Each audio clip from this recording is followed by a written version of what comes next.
Make money, make muscles, learn game. If you're listening to me, you're a hot dude. The hot dude life is not about your physical appearance. The hot dude life is a mentality.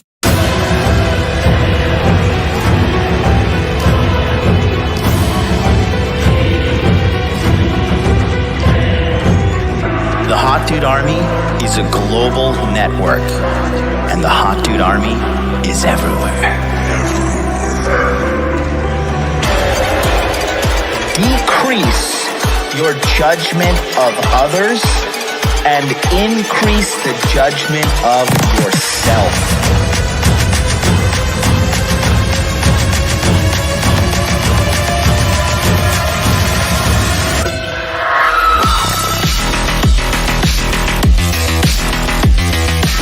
You belong to the streets, huh? 100%.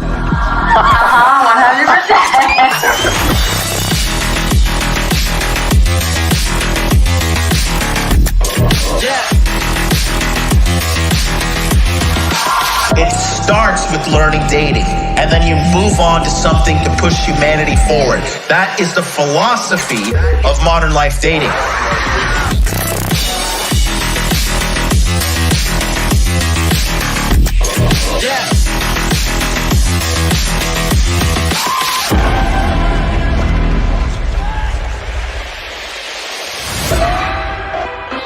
This is a textbook example of really good game.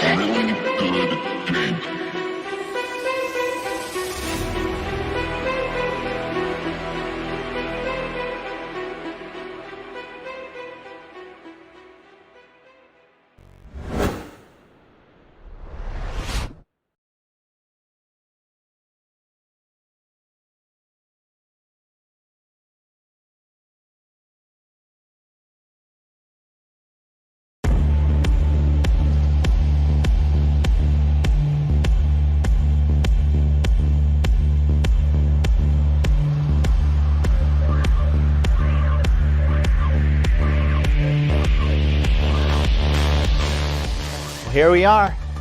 It's the end of 2021. Quite frankly, the best year of my life. How about you? Did you just survive or did you thrive? Did you conquer or were you conquered? Let's be honest. I'm going to show you exactly what my life looked like this year. I don't want to cry.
So that's it.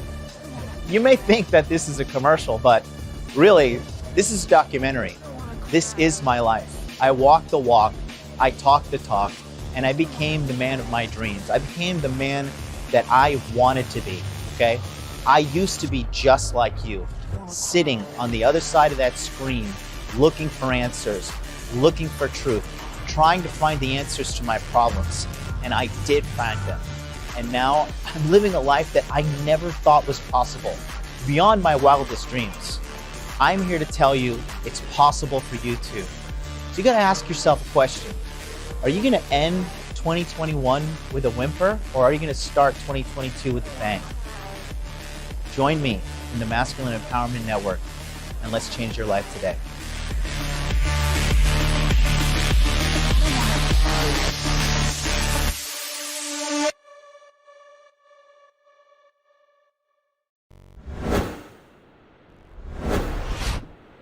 Oh, yes. Boom, baby. We are live. Checking in fresh at the age of 36 today. Congratulations to me. I have leveled up. I am now level 36. I'm feeling more powerful than ever, and that is because I've got so much good news today. So much good news.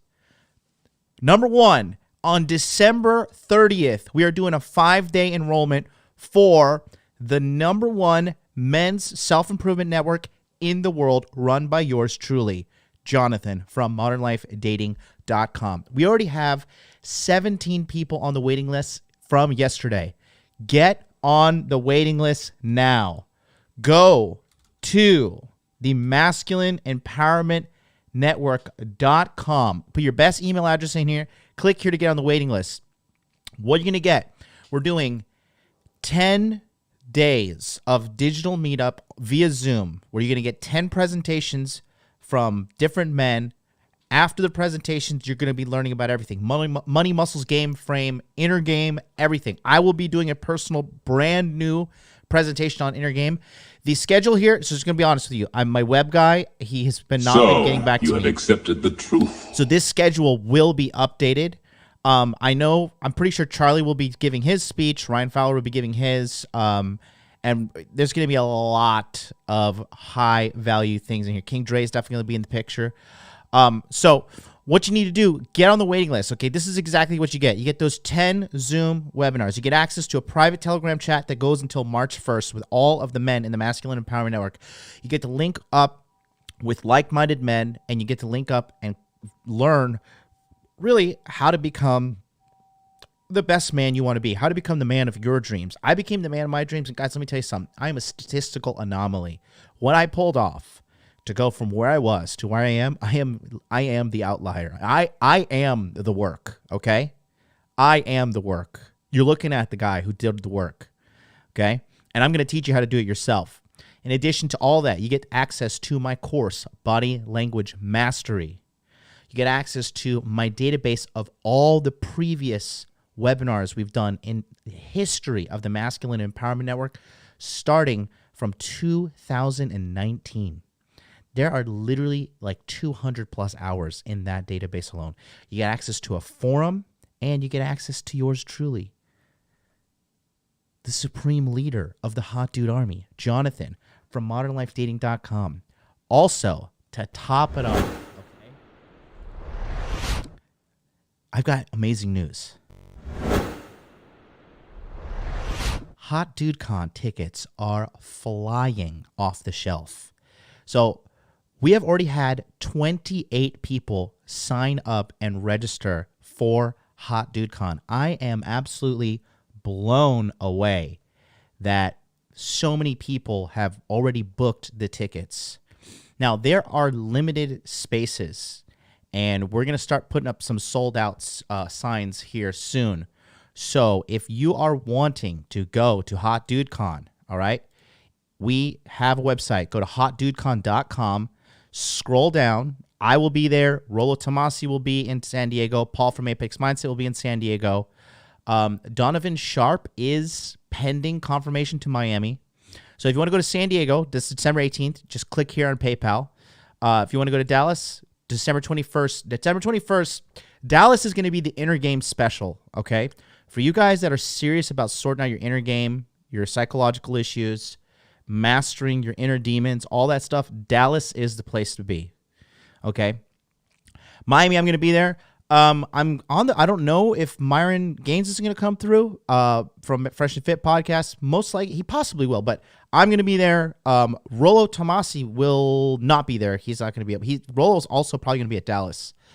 I will be there. Josh from eLift Program will be there. Joe from Proud Masculine will be there. Dude, honestly, like, I'm trying to decide which one is going to be lit. I know that I have a heavy following in Dallas, but when I did Hot Dude Con LA last year, dude, we had like 30-something people show up. I've never been to San Diego. You guys know how I feel about California, but I heard if you're based and in California, like the north is where it's at. So San Diego is going to be there as well. So go to hotdudecon.com and get on the ticket list now. Just buy it. Get your tickets. Let me see how many people are signing up yet. Yeah, Emmanuel C. just bought his ticket for Hot Dude Con. Looking forward to meeting you. Here, let me put the website in the chat for you guys. Go to hotdudecon.com and book your ticket now. Can somebody tell me, by the way, is the desktop version working? Are you having errors on the desktop? Because I would like to know if that is happening or not. Sign up for, let me put this here.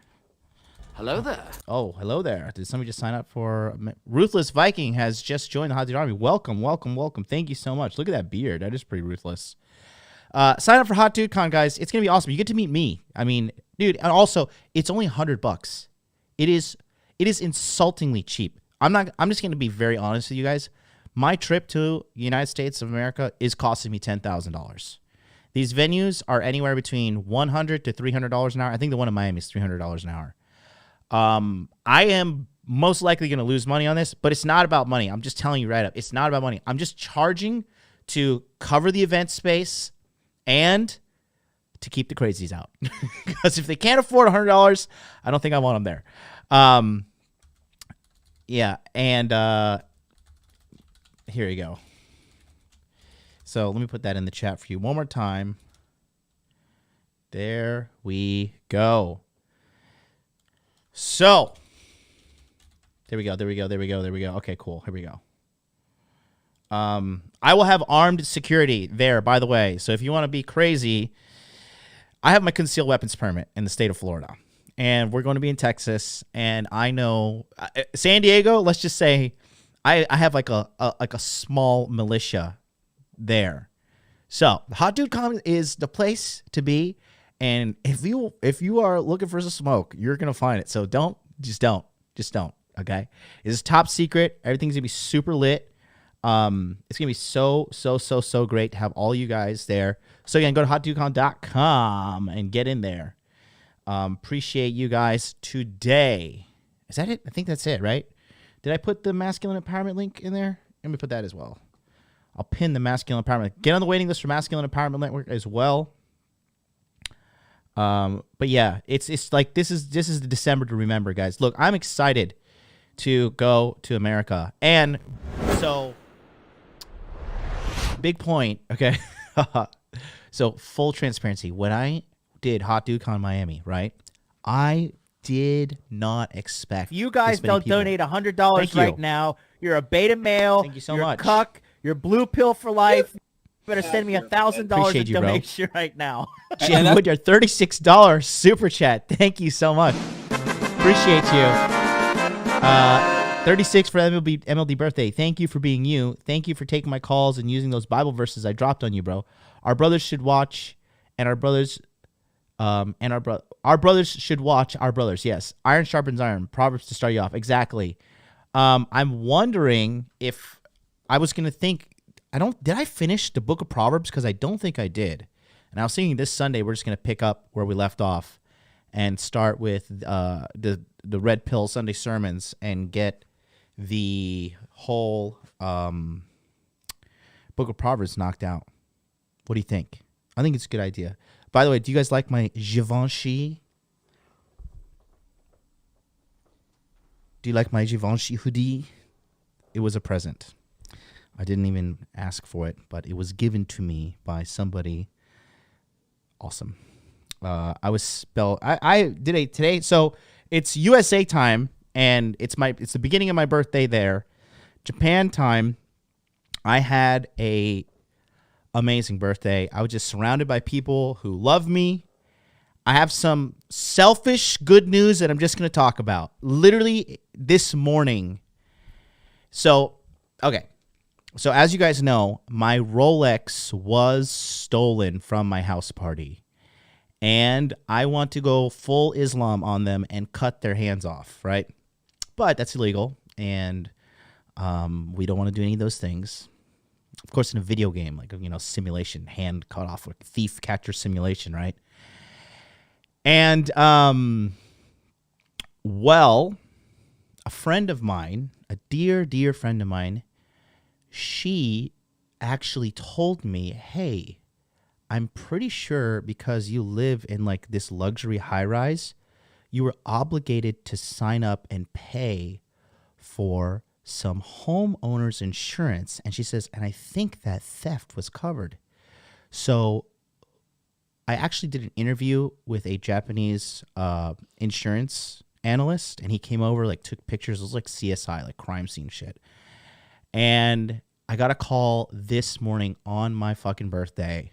My Rolex will be reimbursed $10,000 plus, 100% free, coming to your boy. So thank you, you fucking cocksucking piece of shit who stole my Rolex. Thank you so much, because I'm going to invest this money into cryptocurrency, and I'm going to buy an even bigger and badder and better Rolex. So thank you. Thank you for being a lowlife. Thank you for stealing my Rolex, because you have just made my life better. I'm impervious to losing. It may look like I lose, like at the beginning, like, oh, look, he looks like he's losing. But it's like a slingshot. You just got to pull it back just to fucking rock it forward. So your boy's unstoppable, and I'm rolling up with a new roly-poly thanks to some low-life fucking scumbag. So life's good. Once again, I'm feeling invincible. So that's my good news. That's my birthday news. I'm very happy. Life is good. Life is very, very good. So thank you guys so much. Really, really, really appreciate all of you for just being here and listening to me. And, it's just awesome to have everybody here in today's stream. Let's see if anybody got on the waiting list for the Masculine Empowerment Network. I will shout you out. Did anybody get on the waiting list? Ooh, look at that. 3 people. 3 people just got on. First one, the email starts with an L. That's either an L or an uppercase I. Next one starts with a 97. And next one starts with an X. So shout out to all you guys who got on the waiting list for the Masculine Empowerment Network. It is going to be super, super, super lit. So anyways, how's everybody doing?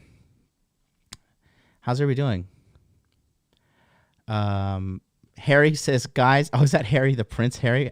How can I stop my wife from confiscating my phone? She says, me watching MLD is bad for me. Just worry about confiscating your balls back from her, and then everything will fall into place. What is the price for Hot Dude Con? Hot Dude Con is insultingly cheap. Hot Dude Con is $100. Okay, so real quick, let me just go back to Hot Dude Con. Let me put the dates up here, okay? Kind of all over the place, but I'm getting back in the flow of things. It's day 2 back to streaming. Just bear with me, okay? I went to Krispy Kreme today for my birthday, and I bought 6 donuts, and I ate 2 of them, and I feel like I'm on the verge of a diabetic coma. I had some cheesecake too. Oh man, I'm like, oh God, my stomach hurts from the sweetness. Oh God, but life is good. Anyways, going back to Hot Dude Con, it's great to be back. It's so good to be back. Oh God, it's so good to be back. I can't believe I fucking do this for a living. I love you guys so much. I love every single one of you men watching me right now. Love you guys. And I'm going to show you how much I love you at Hot Dude Con. San Diego, December 18th. Dallas, December 21st. And Miami, December 23rd. Bonus content. In Miami, you're going to see a man who's on the brink of death, which is me, because I'm landing in San Diego on the 16th. I am going to see Spider-Man on December 17th with my man Big Googs. Whether he likes it or not, we're going to see Spider-Man. Then I'm going to do the event on the 18th, fly out on the 19th, go to Dallas, linking up with my man Brent Caldwell, the fucking one of the guys that is like, seriously, I think Brent Caldwell is the statistical anomaly of the Hot Dude Army. And this kid is just getting going. So Brent's going to pick me up from the airport. I'm hanging out with him, Ryan Fowler from Intermasculine, doing the event. Then I'm going to Miami, Hot Dude Con, Miami. I would have Myron Gaines pick me up, but he was late, like an hour and a half last time, despite me picking me up in a Maserati. So Josh from eLift Program is going to pick me up on time because I hate waiting around the airports, and just waiting around in Miami is like, get me out of here. But it's all good because I'm going for the bros. Miami, December 23rd, Hot Dude Con, and then December 27th, I will be on the Fresh and Fit podcast. So, good Lord, man, it's crazy. This is going to be it's going to be December. Remember, you're going to want to meet me. Okay? We're going to talk about everything, too. You're absolutely going to want to meet me, so come on down. Go to hotdudecon.com. Get your tickets. Let me see. Anybody else? Shout out to Noah. Noah just got his ticket to Hot Dude Con as well. So I'm happy to see that. Yeah, keep them going, baby. Keep on going. Red Pill Thor is going to be at San Diego Hot Dude Con as well. Okay. So he is actually sending a super chat right now. Thank you so much. $9.99 super chat. Happy birthday, you savage MLD. Skull from our man Red Pill Thor. All right. If you guys don't donate $100 right now, you're a beta male, you're a cuck, you're blue pill for life. You better send me $1,000 in donation right now.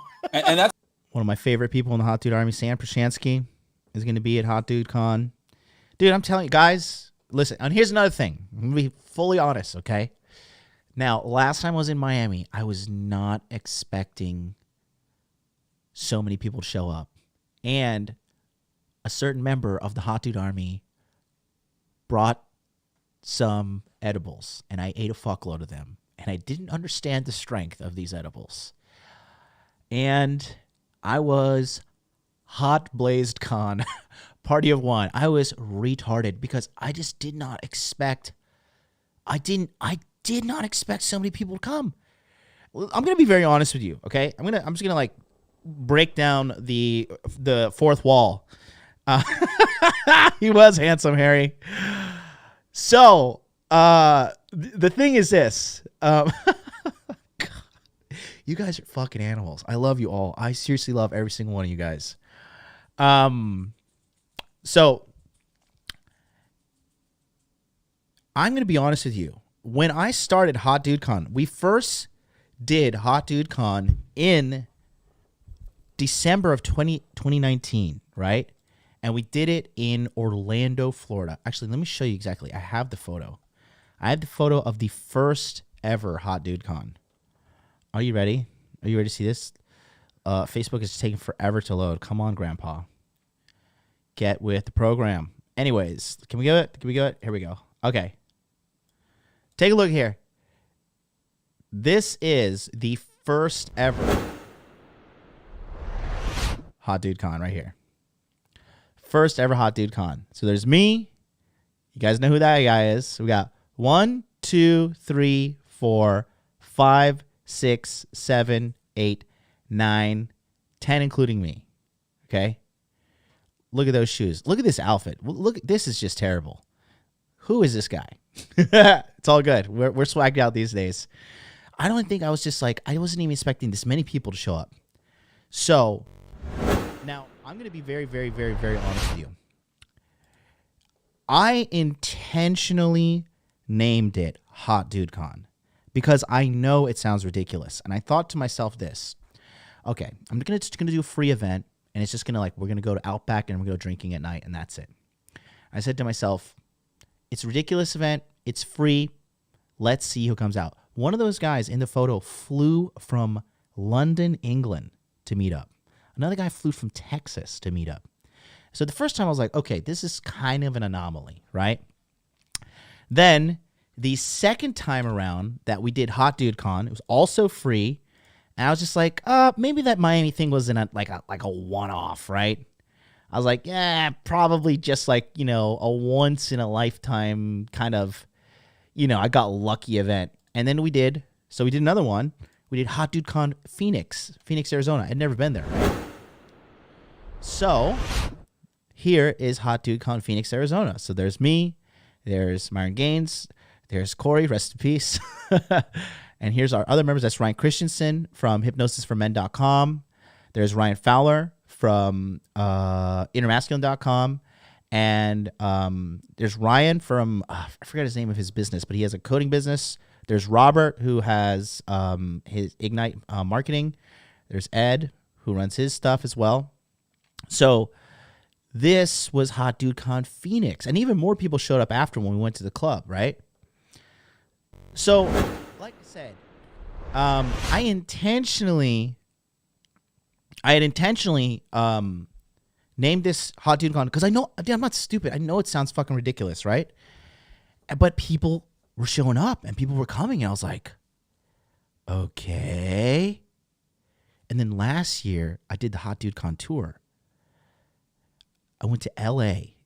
I paid $2,000 plus for this house that we stayed in. We had a huge party there. Broke every dish in the place, not COVID restrictions. So we went there. 30 plus people showed up. I was like, dude, there's literally like 50 people in this house party. Everybody showed up. It was crazy. And then I was like, okay, like, cool. Was not expecting this. And then we went to New York. Honestly, Hot Dude Con New York, my personal favorite group of guys. I know I shouldn't say that, but it was. The New York guys were just like so much swagger. I was just like, fucking love these dudes. Love my dude Harry Zikos. Love my bro Jay. I love all the dudes. Rick Torres. Like all the people that were in New York. I was just like, God, these guys are just like fucking thugs that I can trust. And then I went to Hot Dude Con Orlando, and a bunch of people came out. Hot Dude Con Orlando was smaller. It's like 15 people or so. Tom Bombadil came. And then Hot Dude Con Miami was insane too. And then Hot Dude Con Miami this summer was like 50 people showed up. And so here we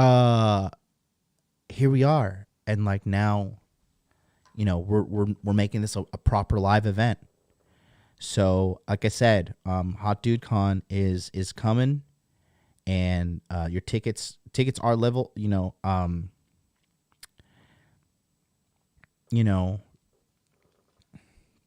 tickets are coming. And yeah.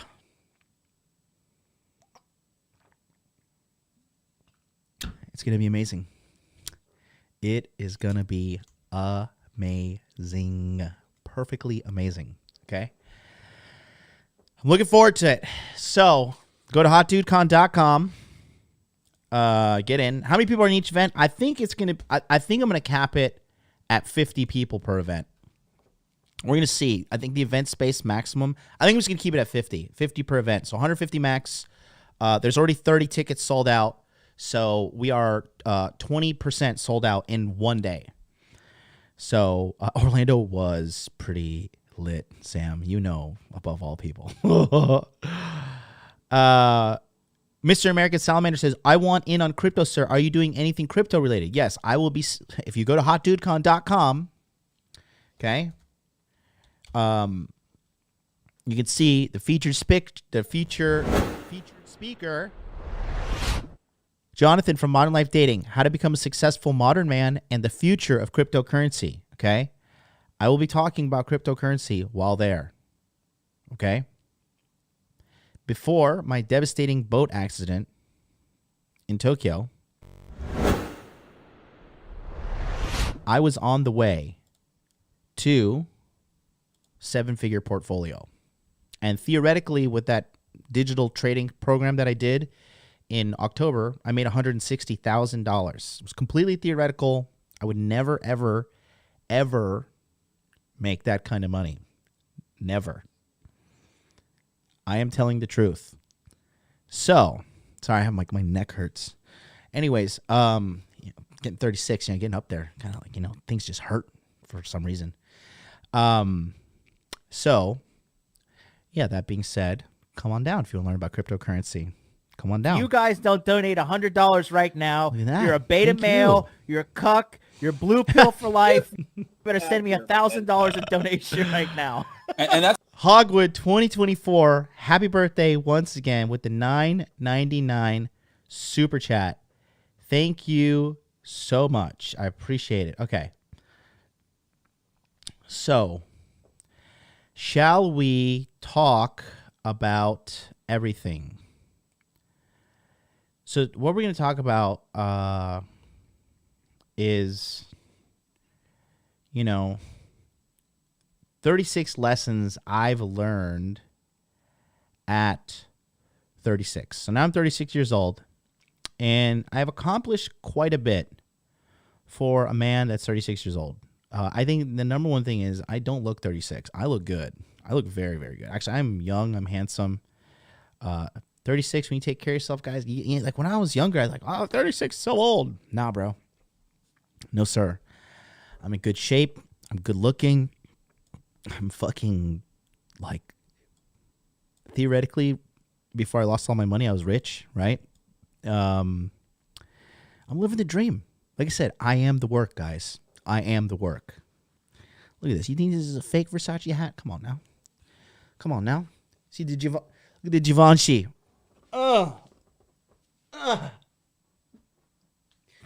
So, we're going to talk about everything that I've learned. And Vandy says, hell, I'm 39. I don't want to hear it. Troy Francis said 39 was the best year of his life in regards to his pickup. He said that was the year he was most dialed in. We're waiting for Grandpa Clary to come on down here and give me my $100 super chat because it's my birthday. I demand it, Aaron Clary. I demand it with the utmost confidence in my voice. So, I've got this on my notes here. Okay. I've got it all on my notes here. And we are getting at it right now. So, the first thing we're going to talk about here is number 36. So we're counting down. And I think I'm going to whip out the whiteboard. Let me whip it out. Where are we at? I wasn't going to do the whiteboard, but it happens. Okay.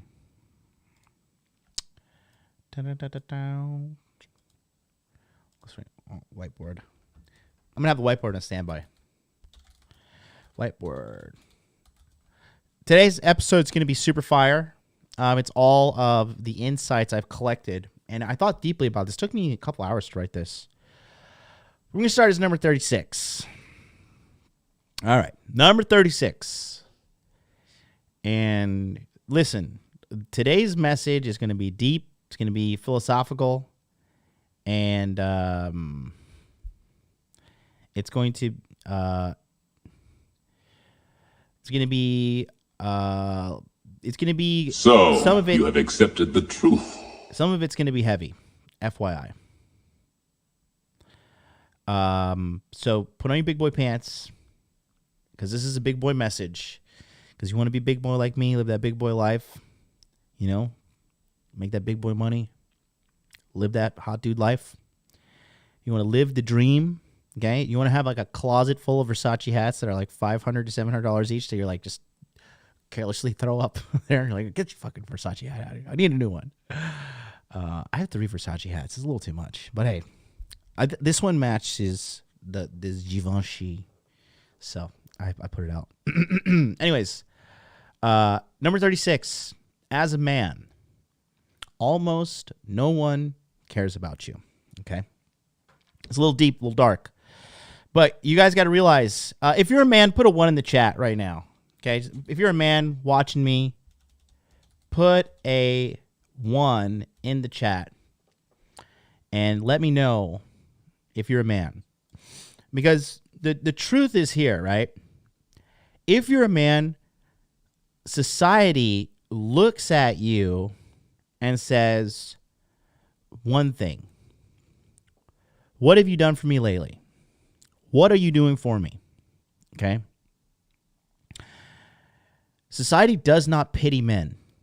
Society does not coddle men. Society looks down upon useless men. Okay? A lot of men who commit, exit, right? They do so because they do not feel useful to society. And it's in our biological nature as men to be useful. I learned that from Paul from Apex Mindset, okay? And so it's true though. And as a man, I'll tell you, I have been down and out, okay? 2018, I was zeroed out financially. Holy God, it was so bad. I went from having an amazing year, making like $60,000 plus in the bull run of 2017, right? Losing it all, quitting my job, pursuing this MLD stuff, losing the Airbnb, ripping my pectoral, getting shafted from payments 2 months in a row by these Japanese English teaching companies. And when I was down and out, bro, literally not a single bitch cared about me except for one who is not a bitch, and that is Miss MLD. At that time, she held me down. But even her, as sweet of an angel she was, she got a little short with me one time. I remember it. I was like, damn, nobody's impervious to this shit. And Miss MLD is a fucking angel. But as a man, society don't care about you, bro. Nobody cares about you. We talked about my past, never met my dad. Mom, kind of rough around the edges, never really loved me, right? So I never really felt that familial love that people have had that's normal for a lot of you guys. So I really felt nothing. Like I was at the bottom of the bottom, and I just realized like it was just a very harsh and dark place to realize that nobody gives a fuck about me. But that's why I'm so strong, right? Because I had gone to the depths of despair and hell alone, and I came back with the head of the devil, okay? And I'm telling you guys, don't get mad, don't get bitter, none of that shit. Just get better. Don't get better. Okay, don't get bitter, get better.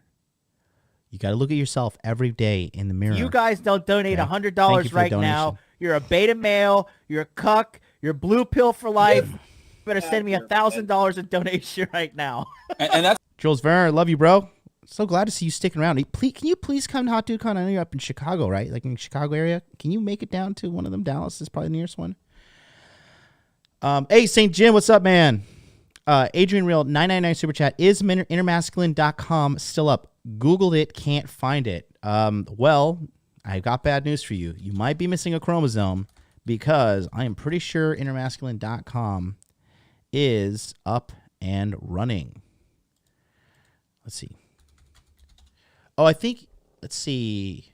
Yep, it's up and running. You are missing a chromosome. So, yes, intermasculine.com is working. Anyways, going back to my statement there, like you have to embrace the fact that nobody gives a shit about you as a man.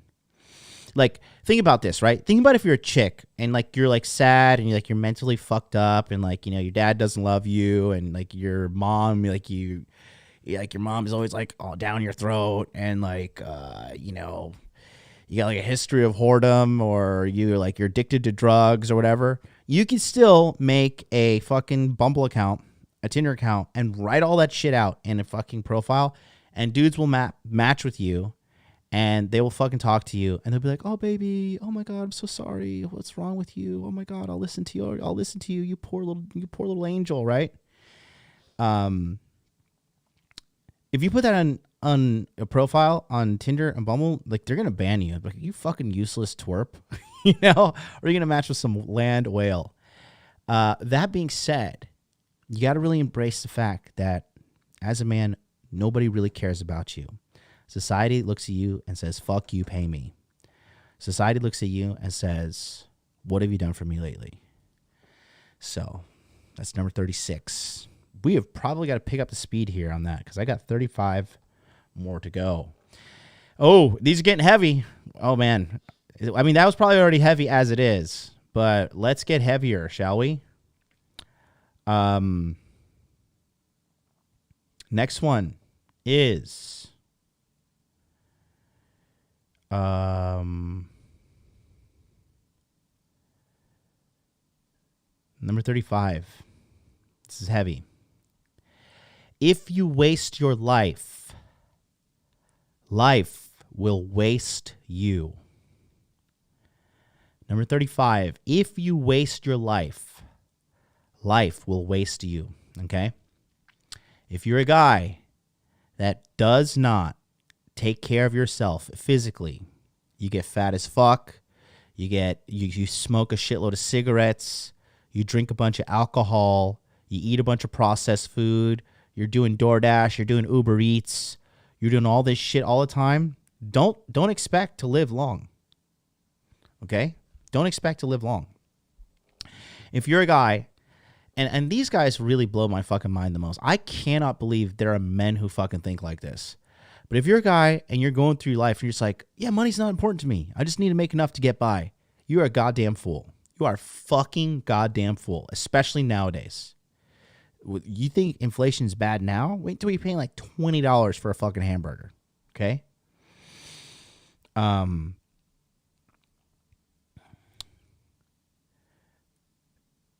You cannot neglect your finances at all. You fucking cannot do that, dude.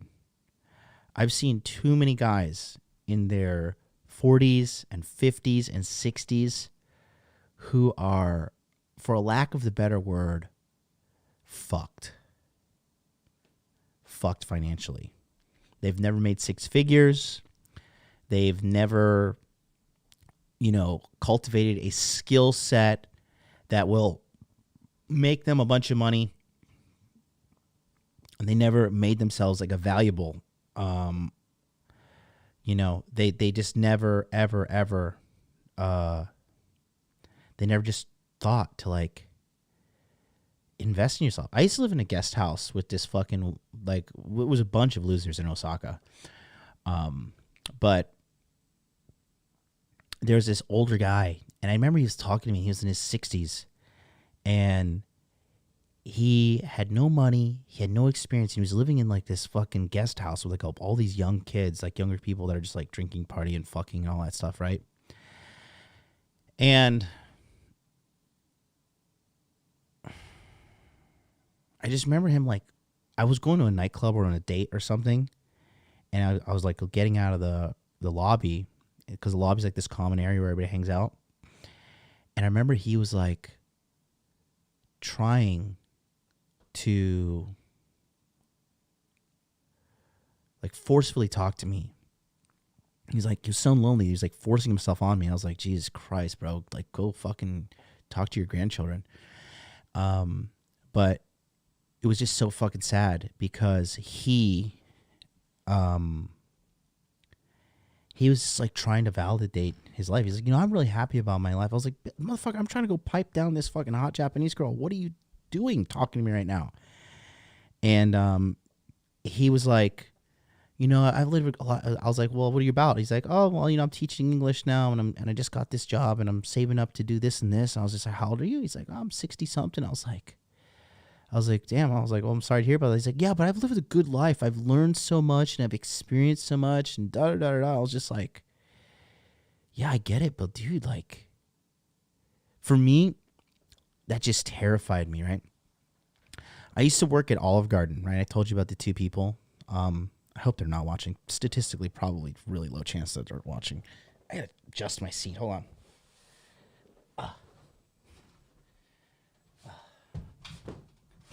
Okay, that's a little bit better. I'll look like manlet MLD. Hold on. There we go. You know, for all you motherfuckers that call me a manlet too, you're going to see me at Hot Dude Con and say that shit to my face because I'm not a manlet, right? 5'10", checking in here. Anyways, God, I'm a maniac. So good to be back.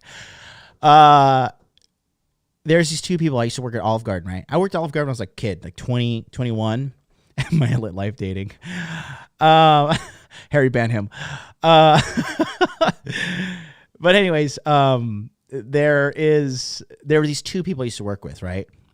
And one lady was like in her 50s. Her name was Cindy. And Cindy she was in her 50s, and she was just like working paycheck to paycheck at Olive Garden. And then I knew like one of these dudes at Olive Garden that was like selling Coke, right? Because he like tried to sell me Coke. And then he was telling me like, yes, Cindy's always buying Coke. And, you know, I was just like, you're not permanently banned. You're just going to get a little time out.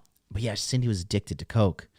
And then there's this other dude named David, right? Like this good looking Spanish guy in the mid 40s. And like, you know, he was just like this gay dude and like just kind of living that like gay party lifestyle still.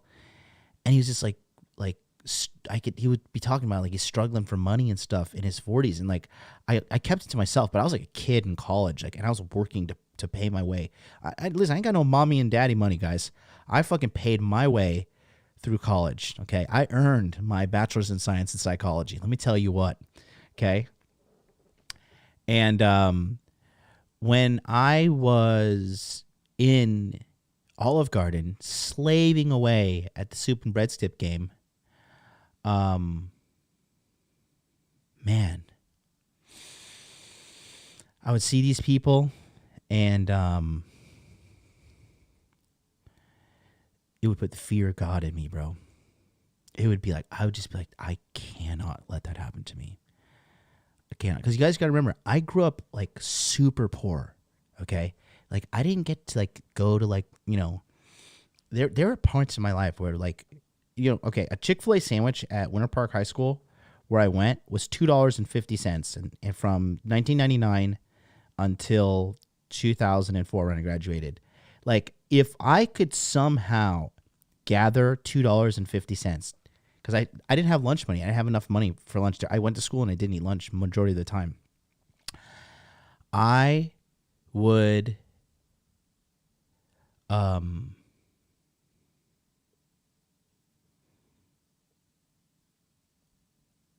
like celebrate the days that I could fucking get a Chick-fil-A sandwich. It was like it was like literally, it was so awesome. It's like, oh my God, I got a Chick-fil-A sandwich. I remember just inhaling it. And I was like, if I had $5, sometimes when I had some money, I would get like 2 Chick-fil-A sandwiches and I feel like king of the world. I got 2 Chick-fil-A sandwiches and a bag of spicy Cheetos one time. And I was like, I am the king of alpha males, right? So the point I'm trying to make is that happened to me when I was young. Now, like I finally hit my success cycle when I was like 33. 33 is like when I really started like really taking it to Pound Town. Was it 2000? Was it 33? 2019. Hold on, I gotta do some fucking math. Wait, I was born in 1985, and then the beginning of 2019, how old was I? I may suck at math, but I'm not broke. Jesus Christ. Hold on, I got the most perfect music for me to kind of like calculate. Oh, I got a donation, yay. Jace, $10 super chat. Thank you so much. I gotta log into Streamlabs, see what you said. Anyways, hold on. I just remember I have this custom thing made. But yeah, I think it was 33. All right, 2019. Yeah, because it was 34, and so it was 33 when I started getting things rolling, right? But that was like literally like decade plus of self-improvement and trying to like study and like figure it out on my own. And it's so crazy because I figured everything out, right? And then I've been able to replicate the process with people like Charlie And, Troy Francis, Donovan Sharp, Myron Gaines, Sterling Cooper, fucking you name it, I've replicated my system. And it takes me like less than a year to teach guys how to do this shit now. But 10 years of suffering. However, I did it. So the thing is, if you waste your life, life will waste you. That's why I'm talking about money, muscles, game, frame, right? Dude, if you neglect your ability to understand women and understand how to choose a good woman and how to not be in a position of like basically sexual slavery, like where you don't know and understand women, so you have to like basically be a slave to her endless sea of emotions, right? If you have to do that shit, bro, dude, like good luck trying to find a good woman. Good luck, bro. Dude, thank God I went through what I did and learned everything I learned with women because I was able to meet Miss MLD, and fucking like amazing. Like I would have dropped the ball on that one, and I met a bunch of other great women in my life, bro. And I would have dropped the ball on all that shit if I had not friggin' done, become, did all the fucking work that was necessary. Jay says, happy birthday, John. Good to see you back. Thank you so much. All caps as well. Thank you. Oh, Dopey Bird, did he delete? He donated today $10. It didn't. The notification did not come through. It says, can't wait for Hot Dude Con Dallas. Happy birthday. Oh, it's so funny. On September 29th, Elijah Cohen donated $100 for me to put on the zebra shirt. That is hilarious. Anyways, so yeah, guys, it's serious. It's super serious, guys.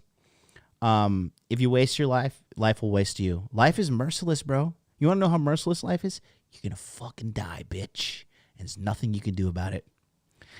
One of my most favorite existential crises I had was when me and Charlie were flying to Korea, and like he knew I was having it, and he's like egging me. I was like, yeah, you are going to die. Yeah, it's coming. There's nothing you can do about it. I was like, Charlie, shut up. Oh, it's funny. I like when Charlie tortures me. So, yeah, number 35. If you waste your life, life will waste you. Jesus, this is long. This is gonna be good though.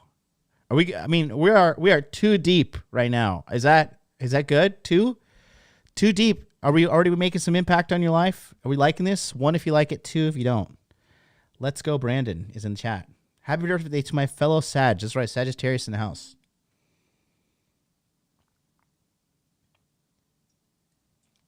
Straight vodka, baby. No, it's water. Good. Okay, good. Good to know. So, let's go to number 34, my lucky number. 34. 34 says, putting your emotional outcome in other people will hurt you. Okay. And this is something that is tied into inner game, okay? Now, if you do not get your inner game sorted out, what is going to happen is you're going to become needy and you're going to become dependent on external forces to gratify you emotionally, right? You have to be gratified from within. You have to be whole from within. And a good way to test yourself, right, is turn off everything, stop watching TV, stop jerking off, stop eating, stop smoking weed, drinking alcohol, whatever your fucking dopamine fix is.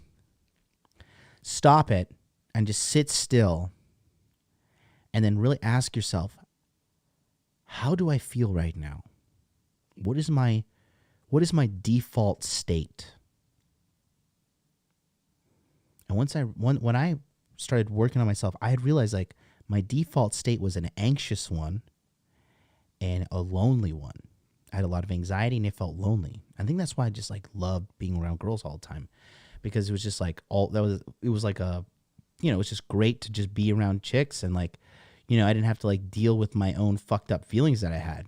But the thing is, when the chicks disappear and, the money stops and the food stops and the fucking drugs stop, like, you're still going to feel so bad. And a lot of people don't know how to fix that. And you fix that by fixing your inner game, by fixing your subconscious traumas. You know, it is so important that you have to learn putting your emotional outcome in other people who hurt you. Okay, that is relationships, business, family, sexual, friendships, you name it. If you are putting your emotional outcome in some external source, you will get hurt. You will be hurt. You have to be okay on your own, right? I got a friend, right? And her name shall be kept private. And I really, really love and care about her so much.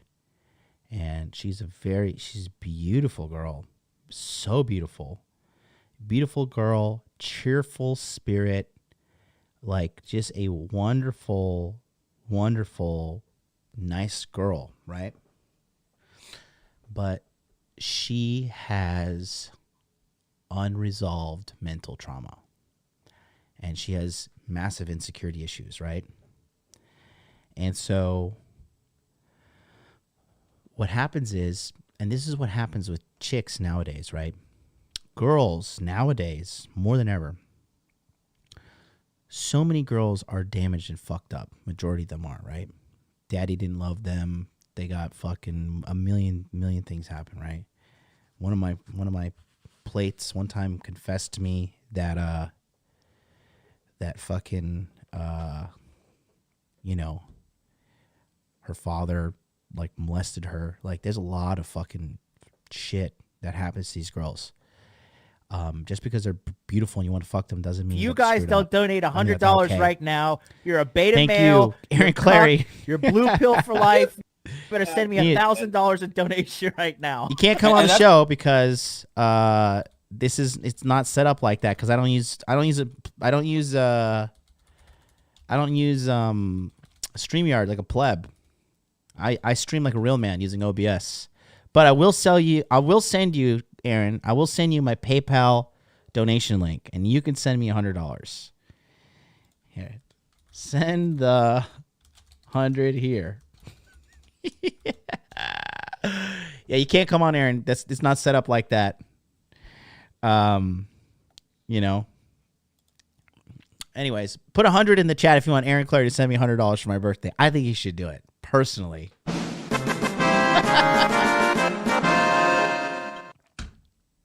Thanks so much, Aaron Clary.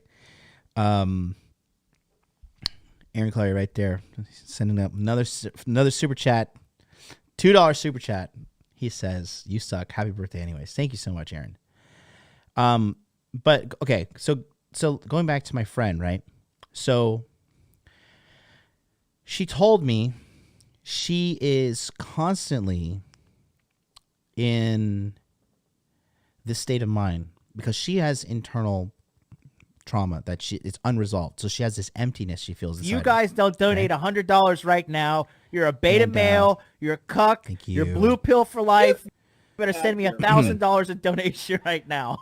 And that's Traction Japan's in the house. He says, happy birthday, brother. Glad to see you back on the tubes. Thank you, man. And that is guy right there is Mateo. We did the dark pass. He was in the limousine making out with the girl with the biggest titties in the limousine. I was very jealous, but it's okay because jealousy is unhealthy. A great guy, great smile, love him, good businessman, leveling up too. We're all leveling up here, guys. But anyways, so this girl, what's going on with her is that she is, she has this loneliness and emptiness she feels inside. She's confessed this to me, right? And so the trap she's fallen into, right, is that she just constantly believes she just needs the perfect guy. She just needs, like, this guy that she's currently dating is not good enough. Because if only he changed this point. But the guy before was like, if he only changed this point. And the guy before was, if he only changed this point. And that's what's happening with so many girls. That's why these girls like, I need a guy with 6 figures. I need a guy that has a 6-inch long dick. I need a 6-pack abs, 6 foot tall, right? You need 4 6s, right? And like every time we have sex, like he has to give me like a mind-blowing orgasm. If he like can't get it up one time, or he premature ejaculates one time, or like he just doesn't make me come one time, like, it's over, it's out. Fuck this guy. I need the next perfect guy, right? And what this is just a reflection of the girls in our modern society that are just literally so fucked up in the head. And I'm not saying this is what's her name? Well, I didn't say her name, and I'm not going to say her name. But you know, just beautiful girl, gorgeous. Like guys do simp over her. And she just doesn't realize that she's putting her emotional outcome on the outside. And the sad thing is, she's just taking dick after dick after dick. Next guy, which if for a woman, dude, there's a certain amount of dicks you can take before it fucking fries your brain. And it's happening to her. And she like texts me, panicking texting me. And, you know, it's fucking sad. Because I know exactly what's going on. So when you put your, you know, emotional outcome on an external source, especially people, it's going to kill you. It's going to hurt you so bad. Okay? Hey there, Beauty Ass Beast. Thank you so much. Thank you, Megan. So number 34, putting your emotional outcome on other people will hurt you, and hurts hard. Okay? Ask me how I know. Okay, I put my emotional outcome in business relationships, family relationships, romantic relationships, you know, fucking even online RPG relationships. I remember I've assaulted a couple times in some MMORPGs. Like, how dare you pick up that rare item? You give it to me. You're not going to give it to me. You said you're going to give it to me. I'm blocking you. So, that's number 34. God, we are just slowly chipping away at this list, aren't we? It's good. Hey, it's just what I've learned. It's what I've learned. Okay. Number 33 is pretty simple. If you're a guy that watches content like this and you're not like a red pill masturbator, but you're like working on yourself like as a lifetime project, as optimization, number 33 is going to be relating to you. Most people are shit and unworthy of you, okay? Most people are shit and unworthy of you. What this whole global if you guys don't donate $100 right now, you're a beta male, you're a cuck, you're blue pill for life. You better send me $1,000 in donation right now. and that's Fit_Zimajo HRK25. My B-day was yesterday. Best wishes to you. Thanks for your content. I'm moving from Croatia to Switzerland, looking to upgrade Money Muscles game frame. Thank you so much, man. Appreciate that so much. So, yeah, most people are shit and unworthy of you. If this, you know, like, remember, like, okay, one in the chat if you have watched World War II in color on Netflix and or the History Channel. I've watched World War II in color so much. I love World War II history, right? And I love studying the history of the Nazis because for me, it was just like so psychotic. I'm like, what do you mean you're putting people in ovens? Like, you know, I like that. And I like studying, you know, Japan's, because I've been to Pearl Harbor, I've been to Hiroshima, and I've been to Nagasaki, right? I've been to all three, completed the tour. Bought my Rolex in Nagasaki that was stolen. But it's okay because I'm going to be fucking even richer thanks to that piece of shit. So anyways, that being said,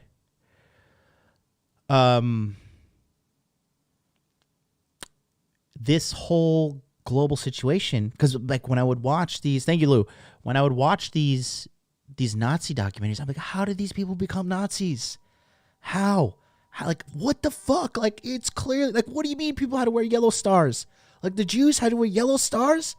And like, what do you mean people just went along with it? And now I see what's happening with the fucking mask patrol, the fucking this, all of that. And I'm just like, holy shit, no wonder the elites want to kill us all. Like, no fucking wonder. Remember at the beginning of this shit, people were fist fighting in the streets and Walmart for toilet paper. And then remember when in the summer, right, they had all the BLM marches and shit, and like, oh, all of a sudden, like, no, it's cool, like, totally cool, like, Rona just stopped existing for this time. These riots are totally okay, not politically motivated whatsoever. And I just like I just saw like, bro, most of these people are fucking shit. Most of these people are unworthy of me. And the history of my life has proven that over and over and over again. You know, I'm a really good person in real life. If you had the actual like privilege of meeting me, okay? I actually wrote this down the other day when I went to a meditation You guys camp. don't donate $100 right Thank now. you. You're a beta male. You're a cuck. You're blue pill for life. You better send me $1,000 in donation right now. Thank you. VREF $5 says, if you like World War II history, look up Tick YouTube channel for the best historian breakdowns of it all. It's all about oil. He loves Orwell. Yeah. So, you know, I'm like a really good person in real life. Like, I know, like, you guys like may think I'm like maybe come off as an asshole or condescending or whatever, but like behind the scenes, like you sit down and have a dinner with me, you're gonna see like, damn, this guy really is like a good person. And one of my flaws, and I'm working on it, right, is as a good person, I just inherently believe like, oh, the people I'm interacting with are not pieces of shit because I'm not a piece of shit. Like, oh, I bought this person lunch, they will buy me lunch one day. I taught this person some business stuff. They'll teach me business someday. I've helped this person make $500,000. They will value me. They will not fucking take, they will not like abuse the relationship or whatever.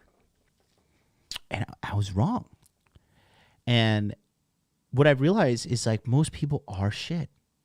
And most people are unworthy of you. Now, that doesn't, I love you too, Simon. That doesn't mean that you should like go through life, be jaded and like change and being like a piece of garbage. Because I'll never stop being a good person. I am a good person. I'm a good man. I'm a generous man. I'm a kind man. And I do that with strength, right?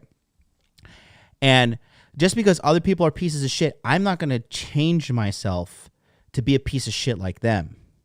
However, what I've learned to do now is like be more guarded, to see like, you know, like through the peephole, like, all right, are you worthy of my fucking greatness? Are you fucking worthy? I'm going to test you. And it is what it is, man. You got to protect yourself. Hold on, I'm going to read something. I'll show you something I have. This ties into another lesson in today's thing. I'm going to grab it right now.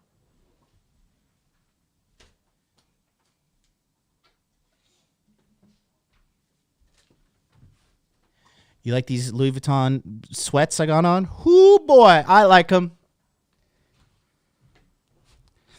I'm legitimately wearing like over $3,000 worth of clothing because it's my birthday. No, not $3,000. This hoodie was like $900. The hat was $600. That's $15, and the sweats are $1,000. So $900. What did I say? $900 hoodie. $500 is $1,400, and then pants were $1,100. $2,500. More than $2,500 worth of clothes. Yeah. Anyways, so I went to like a meditation retreat recently, and then I wrote down like one of these things here, right? Can you read that? Let me show you what it says. It's really good stuff. This is part of my Thursday. I am more than enough, and those who do not recognize it are not worthy of the majestic value I bestow upon all living creatures who encounter my magnificent blessing of acknowledgement. Okay, so just because I acknowledge you, it's a fucking blessing. And I've realized that most people are shit and unworthy. They are not worthy of the fucking throne room. Not only are they not worthy of the throne, they're not worthy of the throne room. Okay? Pleb's gonna pleb. Normie's gonna norm, and you gotta fucking control alt delete and that program, because the thing is this, they will pull you down with them. They will take you down to the floor with them. Okay, and it's not good. It is not good whatsoever. These people are not worthy of you whatsoever. And if you fucking give yourself to these people who are unworthy of you, they don't earn you, then it's not good. So you gotta be careful. And the thing is, the more high value you become, I've noticed this too, right? I talked about this on Rule 0. But the more high value you become, the more you're like, excuse me, I'm burping. That's the old gastritis. Old man MLD got the gastritis. But the more high value you become, the more you attract shitty people as well, because you have a bigger target on you. Like, this is like a huge target. This one too. Look at this target, just like a big target. But luckily, I'm up in my no pleb zone luxury high rise. So, yeah, it's just sad reality, right? Look how many people are just lining up to be fucking, can't even say it on fucking YouTube, but you know what I'm talking about. Line up to and just oh, now it's the Omicron variant. How many more variants you got? Okay. Most people are shit and unworthy. That's number 33. Number 32. What you consume is the most important thing regarding your health. Okay? It's that's huge, right? Think about how fat America is. And literally all they need to do is stop eating. That's literally all they need to do. Just stop eating, or just mitigate the calories. Just count the calories. Did I use that word correctly? Mitigate calories. You want to So, you have accepted the truth. Thanks for subscribing.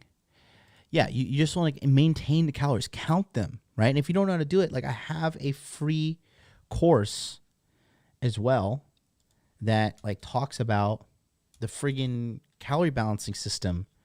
Here, the link is in the chat below, but it's Body Fitness Max, right? Right there. There's a free course, Body Fitness Max. And that's all they have to do, and they can't.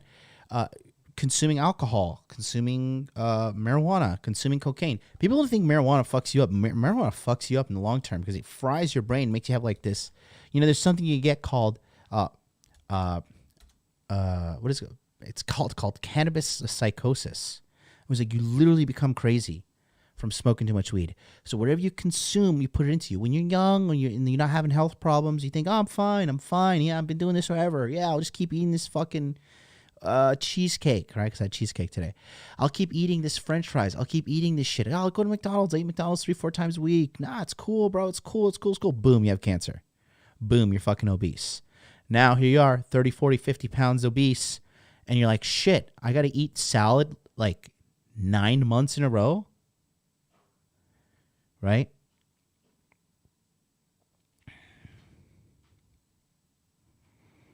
Think about that, bro. The number one thing that's going to affect your health is what you consume. Okay? Food, liquid. I'm sorry to say, smoking all the time, dude. I know people I smoke shisha occasionally as a hobby, but if you're fucking smoking shisha all the time, dude, your gums are gonna get damaged. Your teeth are going to get damaged. Your tongue is going to get damaged. Your throat's going to get damaged. You know, if you're doing, God forbid, if you're fucking doing cocaine all the time, sad. Super sad. But, you know, there are people that do that shit.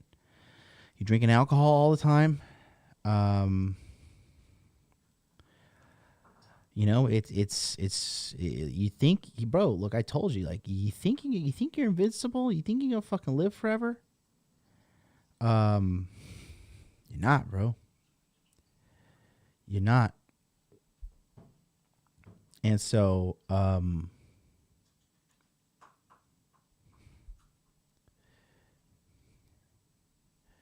not.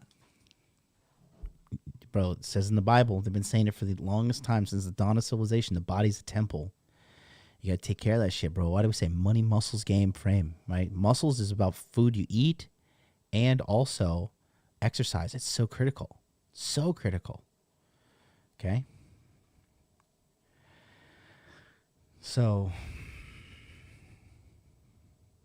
yeah. What are your views on vaping? Just no need to do it. It's not good. It's not, I mean, it's not good. Okay? Not good. Yeah, smoking is like not healthy for you at all. Like you can't justify it. Like you're like, I'm just going to put carcinogens directly into the most important organ in the body, the lungs, because you don't have oxygen, nothing else. So, you have accepted the truth. Number 31, a little lighter. Number 31, having a good fashion sense pays in all aspects of life, okay? Guys, humans are vain, dirty, stinking apes, okay?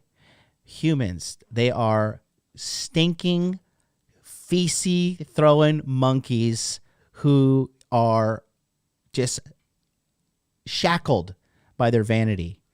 And it's true, man. If you're good looking, you look good. Look, even if you're ugly, but you dress well, it puts you just like at least a 6. Like this guy's hideous, but he's dressed very well. Okay? Having a good fashion sense pays in all aspects of life.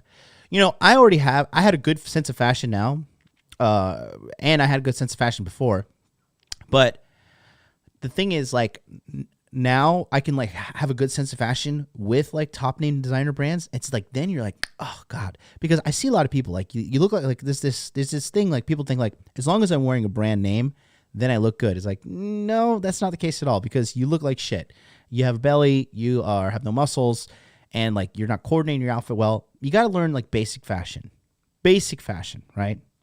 Have a good black suit, have a good navy suit, right? Have a good gray suit if you're going to do that, right? Have a good pair of black shoes, have a good pair of brown shoes.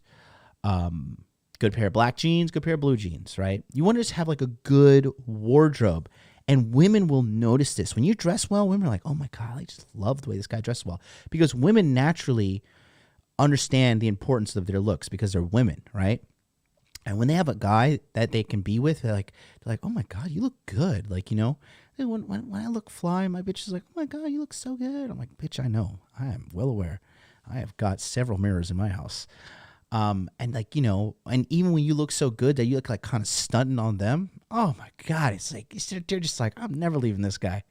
Right. But yeah.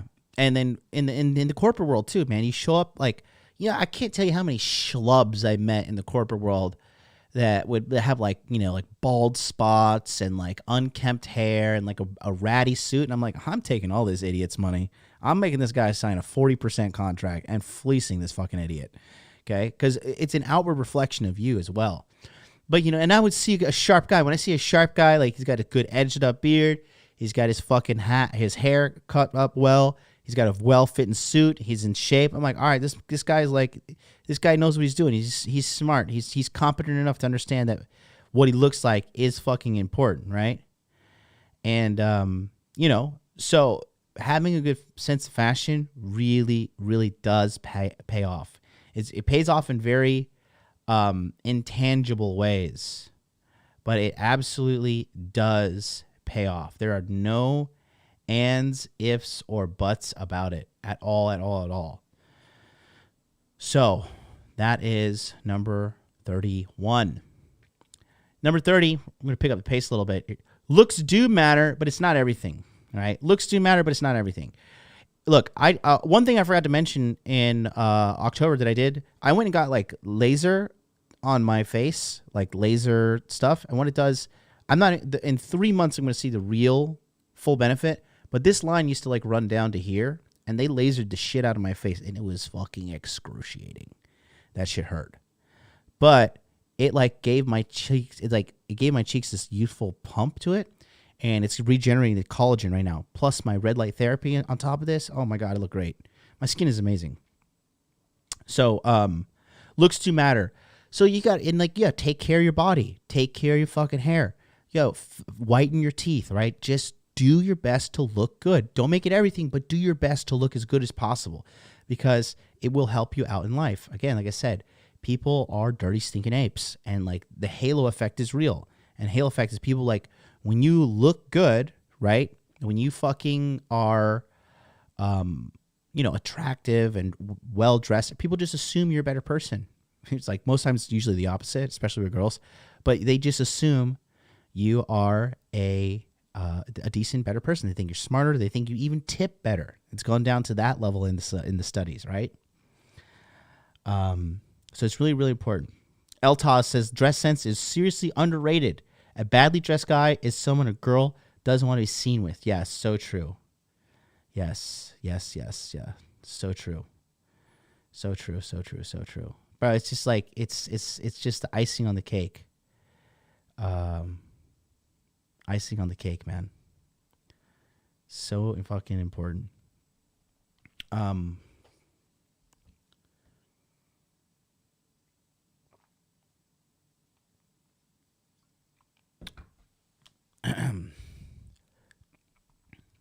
Looks do matter. So do your best to looks max. But again, kind of ties back into the inner game. If you don't fucking have your inner game sorted out, no amount of good looks is going to help you out. That's why you see these people are addicted to cosmetic surgery, right? The girls, like, they're just like, they just look like this, like all the time. Like, hey, how's everybody doing? Like, yeah, I'm like super, super like relaxed today. Right? You know what I'm talking about? The girls like inject their lips like huge, and they have like cheek injections and like nose job, and fucking like they just like walk around like this, like, yeah, I'm happy. I'm so happy, right?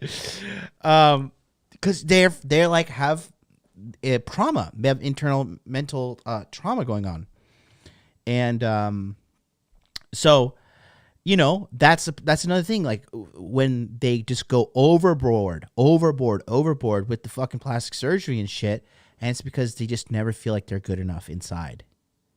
It goes down to like the broken mental trauma thing we're talking about, which leads to number 28, right?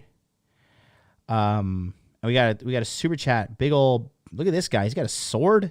Please, is that a lightsaber? You guys don't donate $100 right now. Thank you. You're a beta male. You're a cuck. You're blue pill for life. You better send me $1,000 in donation right now. Blackout Red 333, $20 super chat. I was never influenced by the bad habits and behaviors of others. Sending my support for channels like yours that improve men all over. Thank you so much, brother. Thank you. What do men think of fake boobies? I think the ones Jesus made are the best, personally. Because fake boobs, like, they have, you see the scar under the nipple or under the tit, and it's just like, ugh, what happened to you? It's like, looks like, like, I don't know. Ugh. It just can't, like, that real, natural titty meat that Jesus himself, like, was in heaven just, like, carving out. It's like, God really did make this because it's so good, right? But anyways, yeah. Where'd I go? Oh yeah. Going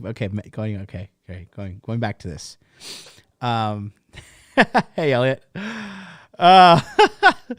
So number 28 is relating to a lot of things here.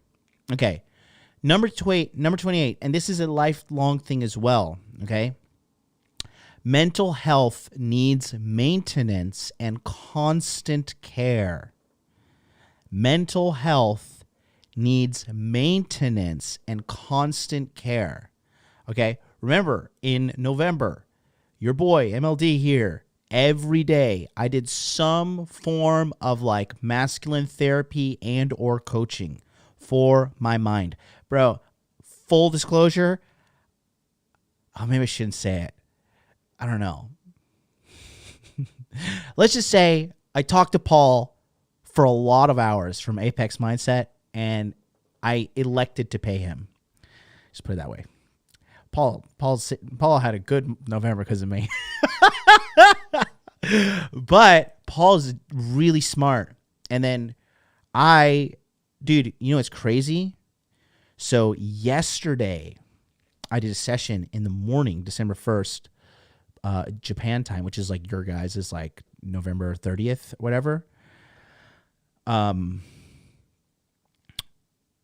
had a really fucking deep session with Ryan from Inner Masculine.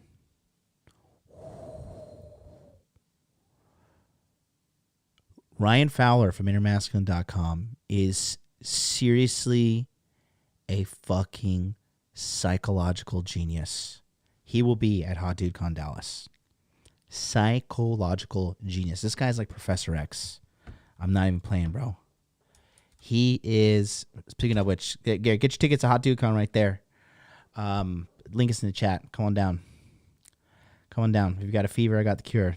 Doctor says Hot Dude Con. So, like I said, this whole year, I had like hit the ground running. Because remember me and Charlie, we were saying like Ethereum is altcoin of the year. We were saying it in the beginning of the year. We were like, fucking watch Ethereum. Watch this shit. And then like just, dude, between me and Charlie, holy shit, like thousands of people have come to us for coaching. And probably, yeah, not including YouTube views, but paid coaching, thousands for sure. I almost said 10,000, but we didn't get to 10,000, but we were near it. And that's our future for sure, because we're the real deal. And, you know, I was just putting like so many people before me, like, you know, my friends, family, business colleagues, students, people who joined my network, all this stuff. I was just giving. And it was just like draining me. And that's when I like had to, thank God King Dre was like, yo, October. He's like, stop, take time off and like do an analysis of yourself. And October, like I said, I did all the physical, right? I did all the physical stuff, the body stuff, the healing, the laser surgery, all that stuff, right? And then at the end of October, I was like, my mind feels tired. And so then I did all the mental therapy and the, you know, it's not like therapy. I was like laying on the couch like, I want to kill myself. No. But it was like just understanding my belief system, my frame system, and looking at what was going on within me and my beliefs and everything. And it's just crazy how much progress I made in one small month. But I was like dedicated, guys. Like I said, I was like going to meditation. I was writing affirmations. I have like affirmations and that I'm writing and like everything, dude, everything. And so, it was just unbelievable, the amount of progress and like the amount of like just mental health jumps that I made. And it was all because of your mental health. It needs maintenance and constant care. And if you don't pay attention to that, if you don't like neglect it, especially now, because our world is now more mental than it is physical. Back in the day, it was more physical. We'd have to like, you know, go out there and like plow the roads and like, you know, like pick up stuff and like, you know, chop water, like what, carry water, chop wood, right? And we had to do like all this labor intensive stuff, factory work and everything. Now it's just like, this is work. Click, click, click, click, click, click, click, click, click. Click, click, click, talking, hey, email, like everything's mental. And if you don't think that doesn't take a toll on your body, man, it's insane, bro. It's insane. Which leads me to Numbers 27. This one's big, man. Dopamine detoxes are so healthy for you. So I went on a very small dopamine detox. I stopped uploading stories on Instagram. When did I stop uploading stories? I stopped uploading stories, I think, like on November 22nd. I think. Oh, excuse me. Like November 22nd, I stopped uploading stories. Right? I can check my Instagram archives until give you guys exact data so you can know exactly, because that's what we're all about. We're data driven over here in Modern Life Dating. Oh, wow. I was buying Louis Vuitton on this day last year. I bought Louis Vuitton. Cool.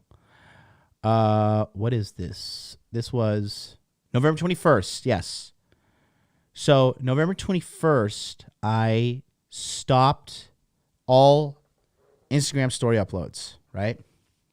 And I just pumped the brakes on pretty much everything. Wasn't like doing too many dating apps, wasn't doing all that shit. I just really pulled back.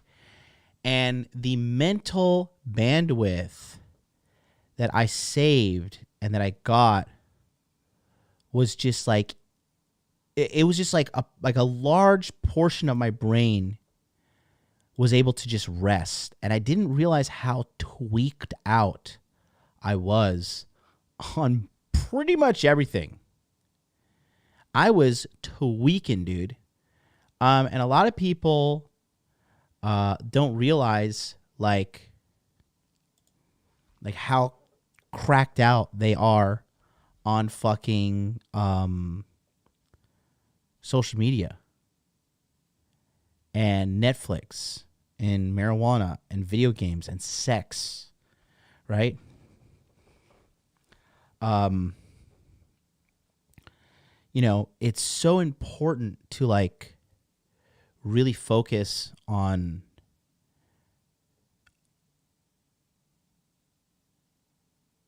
giving your mind a rest. And that's what I realized when I did this dopamine detox. I totally recommend dopamine detox. Just so you guys know, for me, like as a high performing man, my phone only makes an alert for 2 apps, PayPal and Stripe. Everything else, dude, mama is muted. Everybody's muted. I don't have, like, somebody texts me, my phone doesn't buzz. I don't have, dude, if you have Instagram notifications on and you're trying to get your life together, you gotta fucking check it before you wreck it. Okay? I mute literally I follow somebody on Instagram, I follow, mute, and like mute stories and posts. Like that's my thing. Follow, mute stories and posts. Follow, mute stories and posts. I don't care if it's the hottest girl in the world. I don't care. I just don't care. I care about my mental peace. You guys got to protect your, every day you have like a certain amount of like willpower points mentally, and social media like chips away at that. Twitter, Instagram, TikTok, Facebook, no notifications. My email, nothing. I got to pick up my phone and look for what I want, okay? So, is that same as monk mode? No, it's not. And that's like something, like you see this with chicks all the time. They're like, fucking, you got some of that dopamine? Like, you know, like dating apps, like you fucking name it. They're just like, yeah. It's insane. It's truly insane. So you gotta like turn those fucking notifications off, man. And just do it. Trust me when I say dopamine detox, man. It's made me like kind of like low-key hate social media. Because like the only reason I do social media is because I run a business. If I didn't do social media, I'd have like an Instagram, because like Instagram's like your fucking resume to like bang hot girls, and like that's pretty much it. Other than that, no thank you. Dopamine detox. 26, okay? 26, times of fasting and green juicing are great for you. Just pumping the brakes on feeding your body so much shit too is good, because you don't realize it's so much stuff gets like caught in your colon, right? And it takes your body a lot of energy to break down food, especially eating a bunch of meat and stuff like that. And sometimes you just need to pump the brakes and be like, all right, just stop. Like, I'm not going to do this shit. I did 2 weeks of green juice, just celery juice. Like, I wake up first thing in the morning and drink like 500 milliliters, like half a liter of celery juice, sometimes a liter. And when you do that, first, like I say, look, we're going to get nasty here for a second, but keeping it 100% real, trust no fart, first of all, okay? Trust no fart, because every one of those things is a little fucking Benedict Arnold, all right? Don't ask me how I know. But when you drink celery juices, man, cleans you out. My skin, my scalp, everything. I was energized. It was insane. I would drink celery juice and I would sit in front of the red light therapy. And that's like during Intergame July. Don't celery juice and work out at the same time. Do not do that. Trust me. No. Fasting, reducing the amount of calories and stuff, that's so good for you too. Just pump the brakes on that, bros. Pump the brakes on that. Let's go to number 25. I'm going to pick up the pace here a little bit. Number 25, becoming a high-value man is all about inner game. Everything flows after that. So once you have like a healthy inner self, right? Which a lot of people who watch this kind of content, unfortunately, they don't. And it's okay, because I've been there. And some of you guys have healthy inner dialogues and stuff. And then for you guys, you just need to like understand the execution patterns of success, like building business, approaching girls, whatever. And those kind of guys, when they're my clients, like 6 months, they're sorted out. Max. And so once your inner world is healed. So, you have accepted the truth. Thank you. JT, just subscribed. That is Justin Timberlake. Thank you so much. I love your song, Sexy Back. Once your inner world is at peace, you will naturally start getting more results in your business, getting more results in your game, getting more results in your sex life, getting results in everything, okay? And it is so imperative that you fix your inner dialogue, your inner game, your belief system, if you have a problem there. Because once you fix that, everything flows like water. Everything flows like water. Once I had my inner game fixed out, dude, I mean, do I need to show you? You know I want to show you. Look at that. Look at that.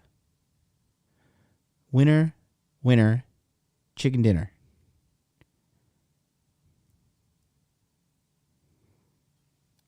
Top 1% of all schools on teachable.com. Okay. It's a little dirty. And it's funny is that I have not even, I've like fully pulled out all my negative belief systems that I thought I did.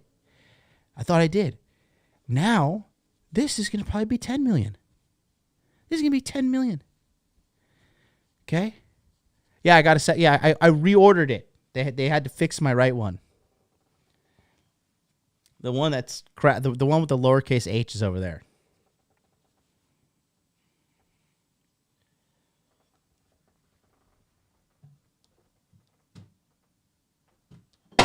Oh.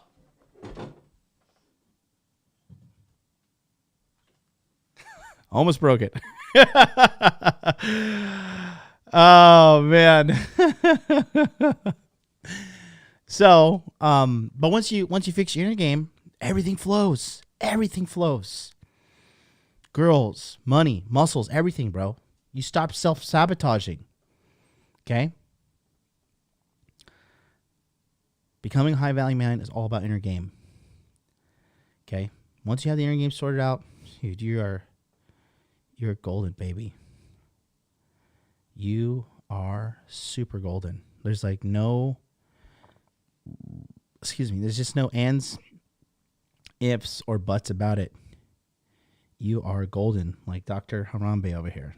Who missed Dr. Harambe? Should we just stop with the seriousness for 1 second to bring Dr. Harambe on the channel?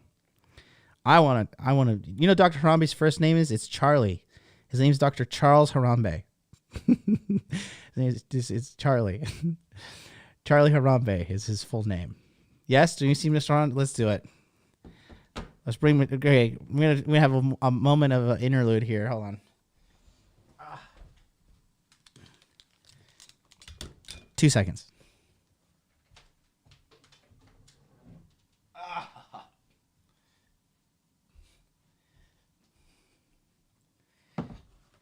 Dr. Harambe, do you agree with the principle that, because you have your PhD, you are a psychologist, you have an MD, you have every doctorate degree on the planet.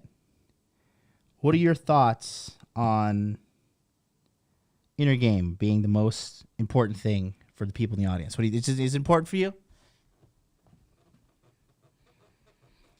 There you go, Dr. Harambe, ladies and gentlemen.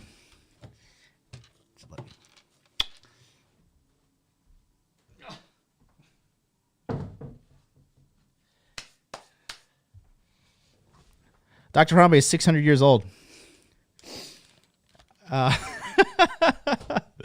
Dr. Charles Harambe, everybody. So, why do people watch me? Oh, God.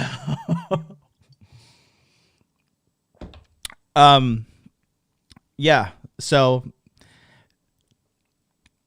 yeah. It's super important for you guys. Did you guys see Dr. Harambe was in the commercial for the Masculine Empowerment Network? Do you guys see that? Dr. Harambe was indeed in the commercial. He made a debut in the money scene. Did you guys catch him? I put Dr. Harambe in the commercial on purpose. We shifted him over to give you guys a little Easter egg, a little behind the scenes look. You know, a little. Oh, there's Dr. Harambe. I know about that guy. Yeah, we got the Dr. Harambe's in the emojis in the chat as well. We have the Dr. Harambe chat emojis. But yeah, inner game is everything, guys. Get your internal monologue sorted out. Everything else flows after that. All right. Coming up in 2 hours, I got to power through some of these. Okay. 24. Avoid all negativity. Cut all negativity. Negative people, negative music, negative articles on the internet, negative YouTube videos, negative Netflix, negative movies. Okay, I don't even watch horror movies. It's just too negative, okay? None of that crap. Cut it out. Cut it out, okay? Avoid all negativity, okay? So, it's so important to do that.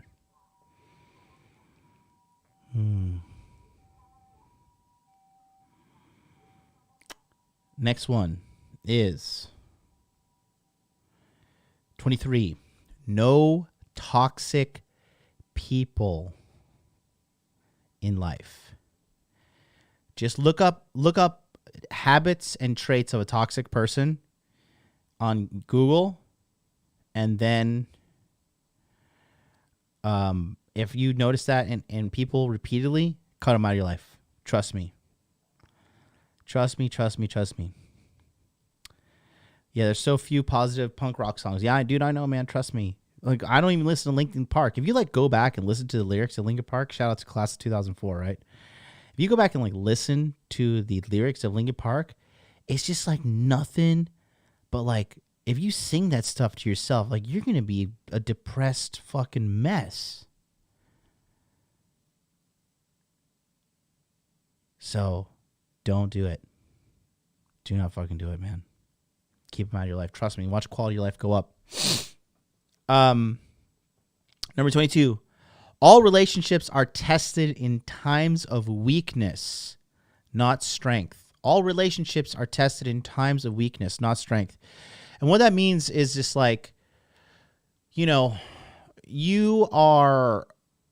everybody's cool when the relationship is strong. When there's good times in the relationship, anybody can be great. Anybody can be great, and everything can be cool when the relationship's cool and everything's fine and dandy. but the strength of the relationship and the strength of the people in the relationship will be tested in the low points, not the high points, okay? So same thing for you guys out there. When the relationship is troubled, what happens to you? Do you, and I'm talking about business relationships, family relationships, relationships in general, right? It's not that you judge the relationship quality on the high. You judge the relationship quality on the low, okay? And when you have a relationship on the low point, you are going to really understand where everybody lies in that relationship. Which leads to number 22 or 21. Number 21. All relationships break eventually, but people who work with you to repair the relationships are worthy. That is the hugest problem in today's society, especially in the West. When people break the relationship, when there's trouble, people give up and they walk away. And they have the audacity and the arrogance and the fucking pride, the smug, disgusting, self-serving pride to think that, okay, this relationship is not working. I'm not even going to try to work on it. I'm not going to try to fix it. I'm just going to walk away and just try to find something better. And those people eventually paint themselves into a corner. Okay? It is so bad. And that's why the divorce rate is so high. That's why kids are so fucked up. We just teach people to give up. Everybody just gives up these days. Everything breaks, okay? Everything breaks. You know, when it comes to romantic relationships, right? See, romantic relationships at the beginning, a lot of these girls are addicted to the feeling of being in love. That is called limerence, right? And when these chicks are addicted to limerence, this is like the emotional highs you feel at the beginning of the relationship. Those will eventually fade, right? And then your attraction to your partner will also eventually fade. Usually like anywhere between 2 to 5 years into the relationship, right? If you're lucky, longer. And then the attraction comes and goes in waves, right? Your partner's gonna have to do their best to keep themselves going, right? But then after that, it's about commitment. It's about saying, okay, I'm actually going to make a commitment. And that is real love. Real love for the person, real love for the relationship, real love for the business, real love for the family, right? When you're like, I am going to commit. I am going to commit to this person. That's real love. Not the shit like, oh, everything's good and I'm making $1 million and I'm fucking hot and like life is good and yeah, like everything, you know, all the bitches want me, right? But like when you like go out, have a low point in the relationship, like, oh, I fucking lost my business, I lost this, I lost that. You know, that's why you can't trust people when you're on the up and up. You got to trust people when you're down and out. When you're down and out, you're having a shitty time in life. Pay attention to who comes around you and who tries to help you in those times, and write it down. Physically write down when you are fucking down and out, when you're emotionally broken, when you're physically broken, when you're financially broken, and the people who stick with you when you're on the low, those people deserve a fucking special place in your life. Those people deserve a super special place in your life. Because everybody wants to be with the king. Everybody wants to beat the winner, right? You know, in Wolf of Wall Street, right? Remember he had the really good, faithful wife that, like, you know, he was with her and she was with him when he was broke, and then he became like a millionaire, multimillionaire, making all that money. She stood by his side. And then he went to like the super hot bitch that fucking that liked him at the peak when he had all the money, right? And what happened when he lost the money and all the trouble? That bitch fucking put a knife in his back and fucking left his ass. It's true, man. It's real life, boys. That's real life. All relationships break eventually, but people who work with you to repair them are those who are worthy. Okay? Which leads me to number 20. We're in top 20 now. So,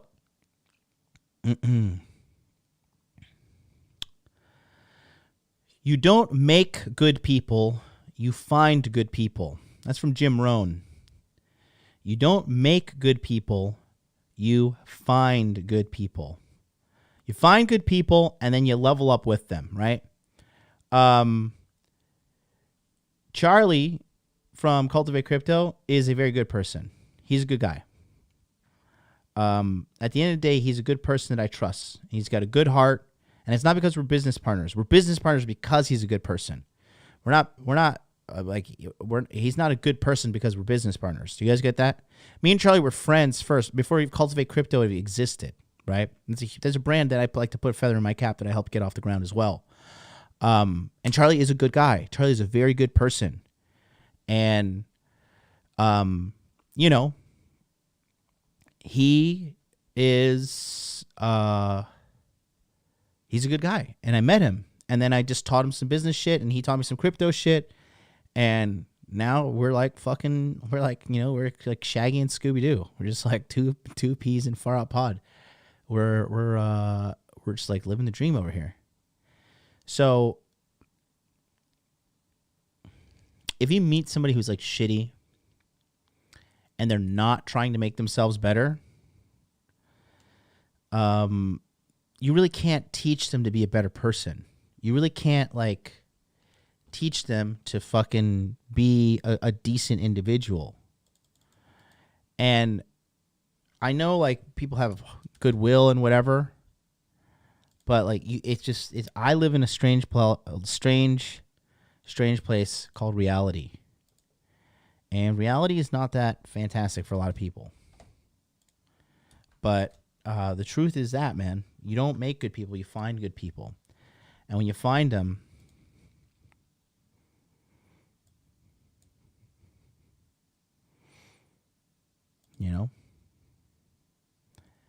that's when you cling on to them.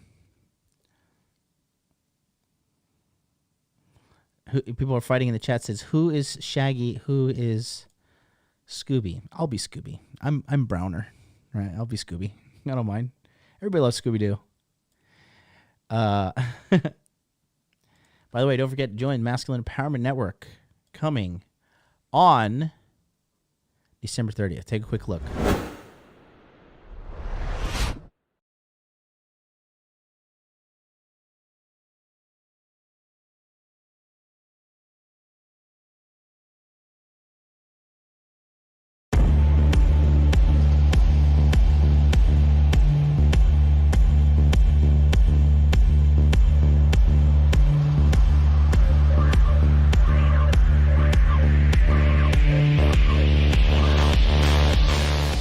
Here we are.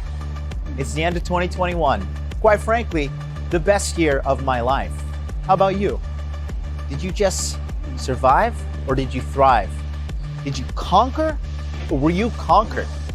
Let's be honest. I'm going to show you exactly what my life looked like this year. I don't want to cry.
So that's it. You may think that this is a commercial, but really, this is a documentary. This is my life. I walked the walk, I talked the talk, and I became the man of my dreams. I became the man that I wanted to be, okay? I used to be just like you, sitting on the other side of that screen, looking for answers, looking for truth, trying to find the answers to my problems, and I did find them. And now I'm living a life that I never thought was possible, beyond my wildest dreams. I'm here to tell you it's possible for you too. So you gotta ask yourself a question. Are you gonna end 2021 with a whimper, or are you gonna start 2022 with a bang? Join me in the Masculine Empowerment Network, and let's change your life today.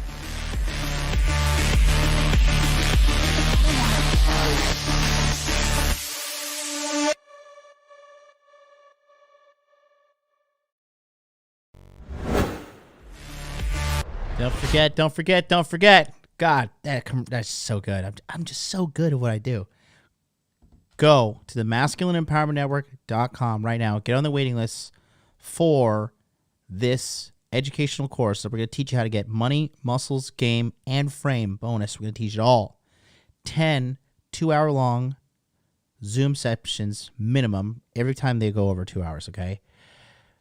Literally 20 live coaching sessions minimum, 20 hours minimum, okay?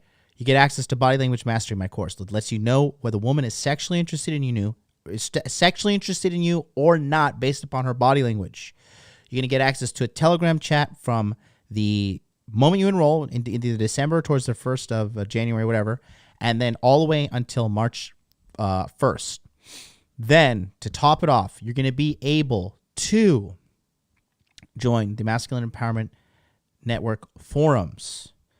You're going to get all of the previously recorded masculine empowerment webinars as well, which allow you to have a database of over 200 plus live coaching sessions. You guys don't donate $100 right now. You're a beta male. You're a cuck. Thank you. You're blue pill for life. You better send me $1,000 in donation right now.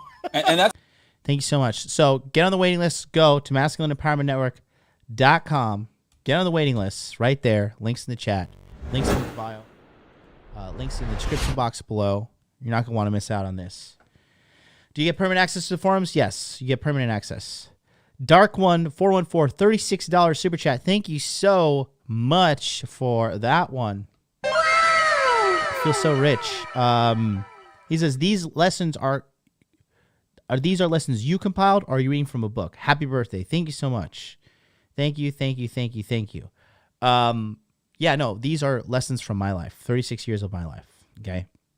We're in the top 20 now. We're going to start number 19. Number 19 is big, and I really want to pay. This is a real big problem that I've noticed the guys have in our society, if you will, our hot dude life.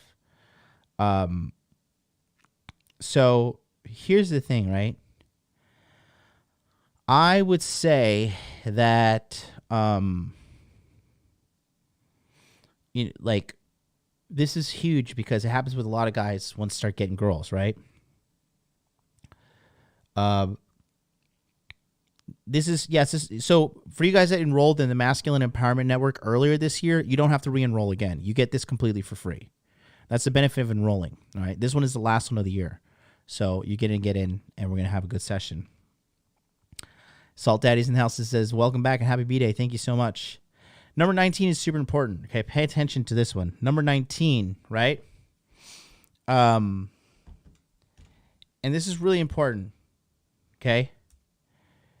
And that is, stop assuming people's feelings and let them show you them. I notice a lot of guys, the thing you have to realize with chicks, bro, they're like master manipulators and master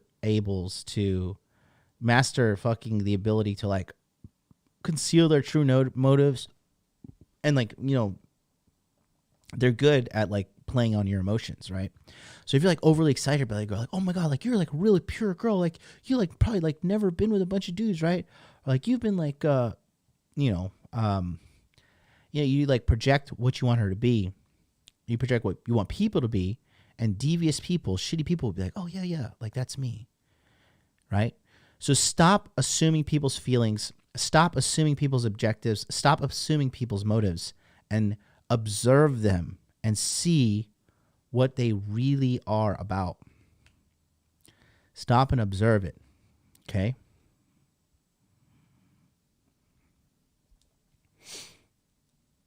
Number 18.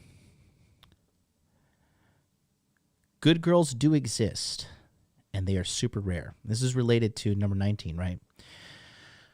You got to like vet a chick if you're going to bring her into your life. There's no like, you have to put a chick through some test if she's going to be in your life long term. If you're considering the girl for long term, right, keeping her for more than, like more than a year, you got to test her and see if she fails the test, see how she fails the test, and see how she reacts and all that, right? Look at that. Presto. It's clean. But good girls do exist. They are super rare, but they do exist. So I don't want you to go out in the world and be like, I'm just going to meet every girl I meet is a whore, right? I met some really, really good girls in my life, bro. Really, really good girls. There's this one play that's been with me since like fucking 2013. And she's only been with like very few dudes. Loyal. Super loyal, bro. Super loyal. Good girls are rare, man. Don't believe this space when they're like, oh, all girls are sluts. And if she's a nurse, she's a fucking whore. And if she fucking breathes, she's a fucking thought. Like, just life is black. And like, I'm not telling you to put your whole existence upon a woman and how they treat you, right? But I am telling you that you need to fucking not be so jaded, because like, bro, when you meet a good girl, it's like, dude, it's like an oasis in a desert. Okay. It's like an oasis in a desert. And that's what I'm talking about in Proverbs. To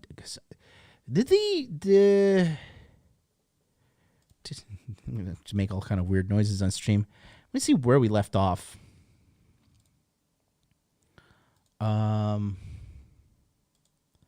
With the book of Proverbs. I feel like I didn't. Red Pill Sunday Sermon. Did we? Part 4. I don't think we finished the book of Proverbs. I got to go back and figure it out. But this Sunday, we're going to continue Proverbs. And Proverbs, right? It talks about, in Proverbs 30, it says, he who finds a good wife finds a good thing. It talks about having a good woman. Like I said, Miss MLD is a good woman. Fucking great woman, dude. Great woman. And it's like more valuable than gold. Like when you like find a good woman that's like actually cares about your well-being, like, and actually brings that femininity to the table, and is like actually like a decent, because a lot of guys in this space just think like every girl's a slut and a whore and like just piece of shit, like no matter what. And it's like, no, they think like every girl's like inevitably going to backstab him and cheat on him and do all these bad things. And it's like, no, dude, that's just not how it is. Like, there are decent women out there. There are literally decent women out there. So like, don't fucking, they're not all loaves of bread. remember the loaf of bread inside joke we had from Proverbs? Put some bread emojis in the chat if you remember that. Yeah, Proverbs 31 woman, exactly, right? But they're not like all just like sitting around like, once he goes to sleep, I'm gonna suck some dick. Like, no, it's like not like that. Are there women like that? Yes, there are. But not all of them are like that, bro. Not these chicks aren't just like sitting around like I can't wait to like ruin this guy's life. They're not like that, bro. Are there bad women out there? Fuck yeah, there are a shitload of them. Number 17. Good friends are super rare. Cherish them and keep them. Man, I got a great friend named Alex who lives out in the hillbilly side of Tokyo area called Saitama. Alex has been there for me through thick and thin, man. He has been my good friend to like when I first came here, when I started making some good money, which I thought was good money, right? But then I ended up losing all of it and then regaining all of it and then losing all of it again and then like getting even more and like just and Alex he's just remained constant the whole time. Great friend. Super, super, super great friend. And, you know, it's just, it's a good thing to have a friend like him. We've been friends now. We've been friends since 2012. And, you know, for me, a really good friend is a guy you have fought with, like physically fought. Me and Alex have fought each other in jiu-jitsu, so like we know each other like very. When you fight with a guy, that like there's a certain bond you build with that guy.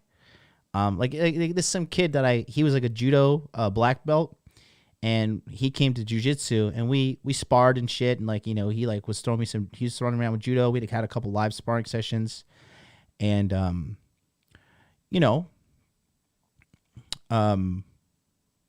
we grappled, and I beat him a bunch of times. I don't think he beat me because he's a beginner, so that's why. But if we were having a judo match, he would like fucked me up. But I remember, I forgot his name, but if I ever see that guy again, I'd be like, "Oh, what's up, bro? Like, we fought, we're cool." And so that's like me and Alex's relationship. So when you have good friends, and like for me, like a really, really good friend of mine is Josh from eLive Program. Even though like we're just digitally pals, he's like seriously a great, great, great friend. And Joe from Proud Masculine is a really, really good friend of mine too. Big Googs. These guys who really, really know everything about me. And, obviously Charlie, Cultivate Crypto, huge, amazing, good friend of mine. But when you find a good friend, man, cherish them, take care of them. And, keep them near, because it's important to have it's important to have like good allies in life. You know what I mean? It's so important to have good allies in life. Good friends, good allies, because you're going to need them. Nobody does this shit alone. So good friends are super rare. Cherish them and keep them. Number 16, learn to cook real food and eat it often. Guys, stop eating processed food. You're going to get cancer. Literally. Stop it. Okay? Number 15, if you're fat, you're going to die sooner in life. Period. Do I need to elaborate more? Do I really need to elaborate more? Okay? If you are fat, you're going to die sooner. Probably in an agonizing way. So don't do it. Don't do it. Damn, somebody just sent me a fucking like a PayPal donation. Not even trying to get fucking clout from the channel. I'm going to shout him out anyways. Edgar C. What a fucking good guy, man. Edgar C. 10 euros directly to me. He just says, "Hey, happy birthday, brother." Like, didn't even try to get clout from the show. I'm not going to pull his fucking name up or whatever and, like, put it on the screen or whatever. But, dude, Edgar C., if you're watching me right now, dude, that was fucking super nice of you, man. Thank you. Thank you, thank you, thank you. That was super cool of you, bro. Appreciate it. Yeah.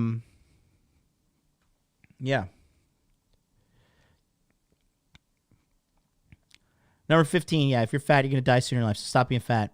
Number 14, cosmetic surgery is not a bad thing if done tastefully. I'm all about it.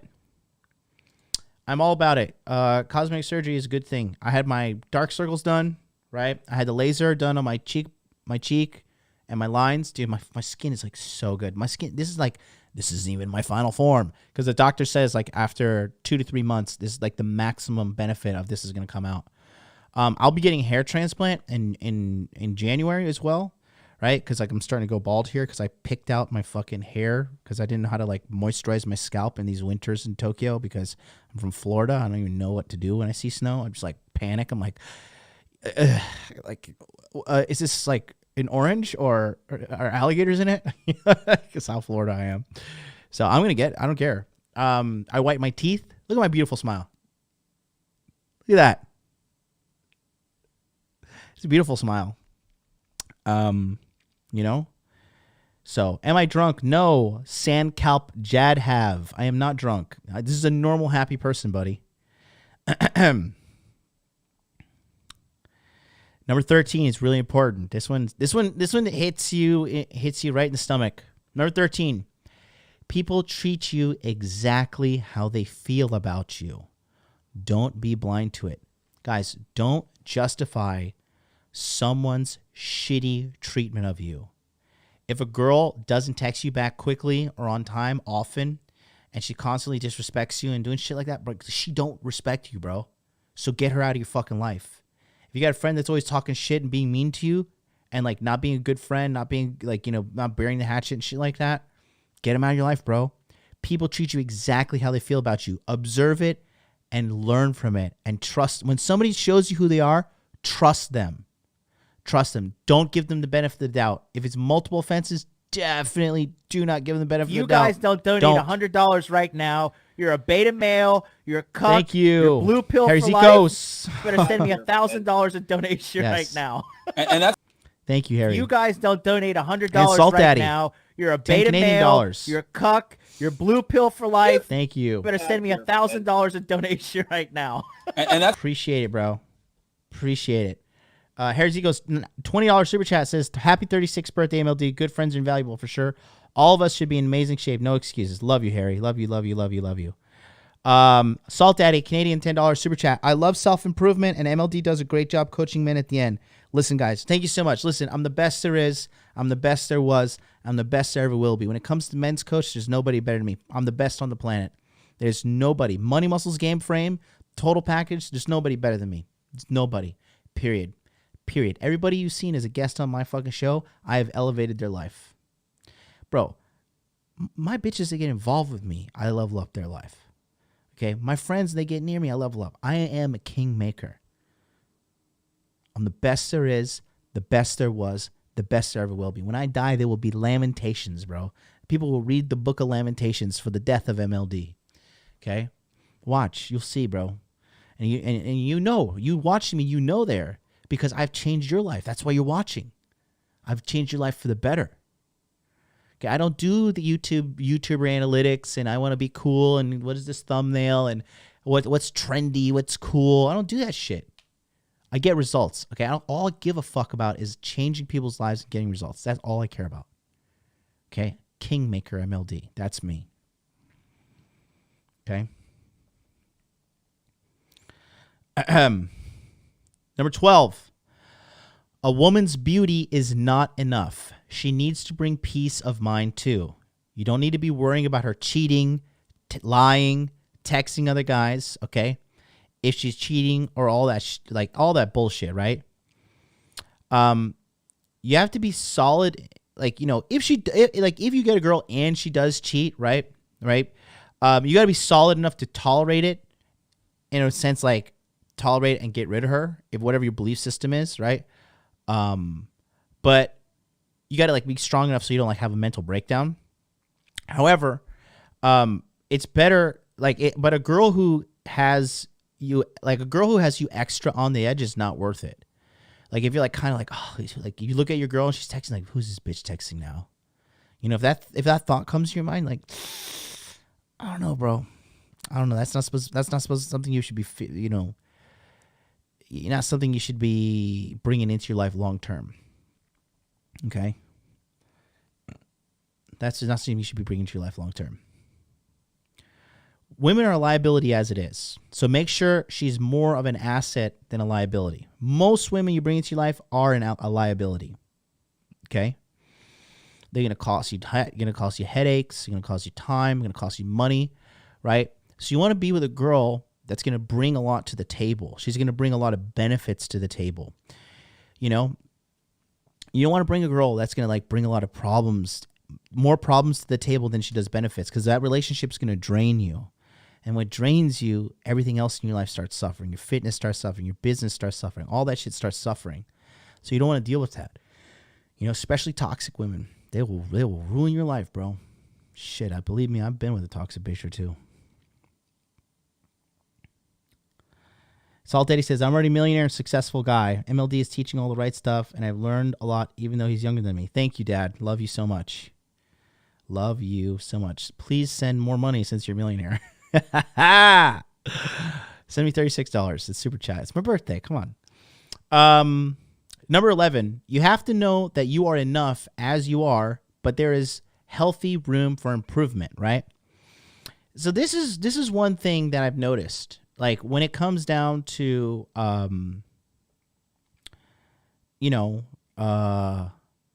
getting yourself sorted out, right? You have to like have a self, like, so some people think like, oh, like only when I have 6-pack abs and I fuck 100 girls, then I'm going to be happy. Then I'm going to approve of myself.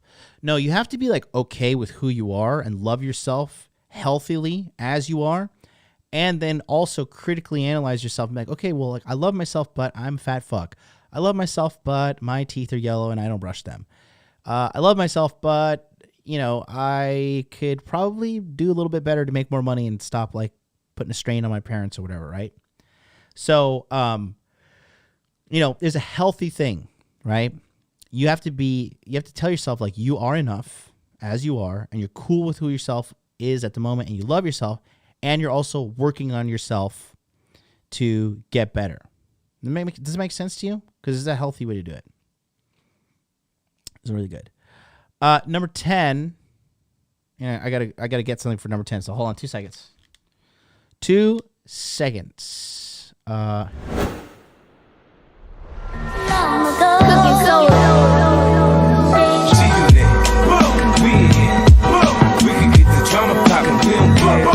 It's going down, cause I'm around 50 Cent, you know how I get down.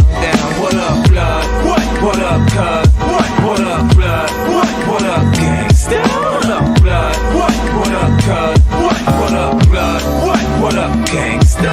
They say I walk around like I got an S on my chest. All right. We're back. See, told you it'd be quick. Number 10. Written affirmations do work. Okay? Got my new book here. So, take a look at this. These are my new, I'm trying to get one when I got each page. Do I have one where I'm like, this is like my journal / affirmations book. Where can I find it?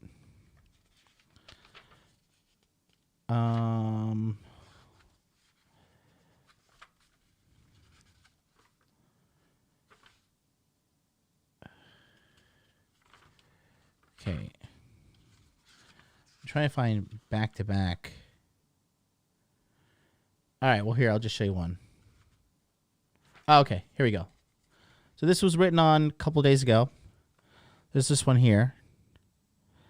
I am so at peace with myself that I exude an aura of power. Doing that page. Trying to pump out a page of these like at least once a week, but obviously the more better. Busy over here. Don't time out Raymond. He's good. Paper balls, that's not a bad thing. Don't worry, Raymond, you'll be back. I'm so at peace with myself that I exude an aura of power. This is like really channeling in inner game stuff, right? And then this one here is me cleaning out the rest of my mind. And it says right here, I am completely healed of my mental trauma and insecurity. Right? Because we all have trauma. Majority of us. I have a lot more than regular people because of my past. And we do have insecurities, right? So you got to like work. Like I said, inner game is everything, right? And we're human. I'm human. Like I have baggage from, like my fucking terrible childhood, and that shit stays with you forever. So I write in here that I'm gonna do it, And because here's how I believe affirmations work. Okay. I believe that they, glory be amen, says, how many times do you write it? How many days do you write the same? So here's the story, right? When I first fucking started off trying to make my business online, right? I used to wake up, and I did this for 5 months in a row. Jonathan Hogwood, consistently earned $10,000 a month net profit from the internet, right? That's what I wrote. And I wrote that for literally fucking 5 months in a row. Half a page a day for 5 months, right? And so it came true. It came true. And so now I realized that I had all this, like, you know, money and women and shit, but like I still didn't feel like fully whole and like okay with myself as a person. And that's when I started working on the inner game stuff. And I started with Inner Game July, and then I dived into work. I had Dark Past, Delta variant, right?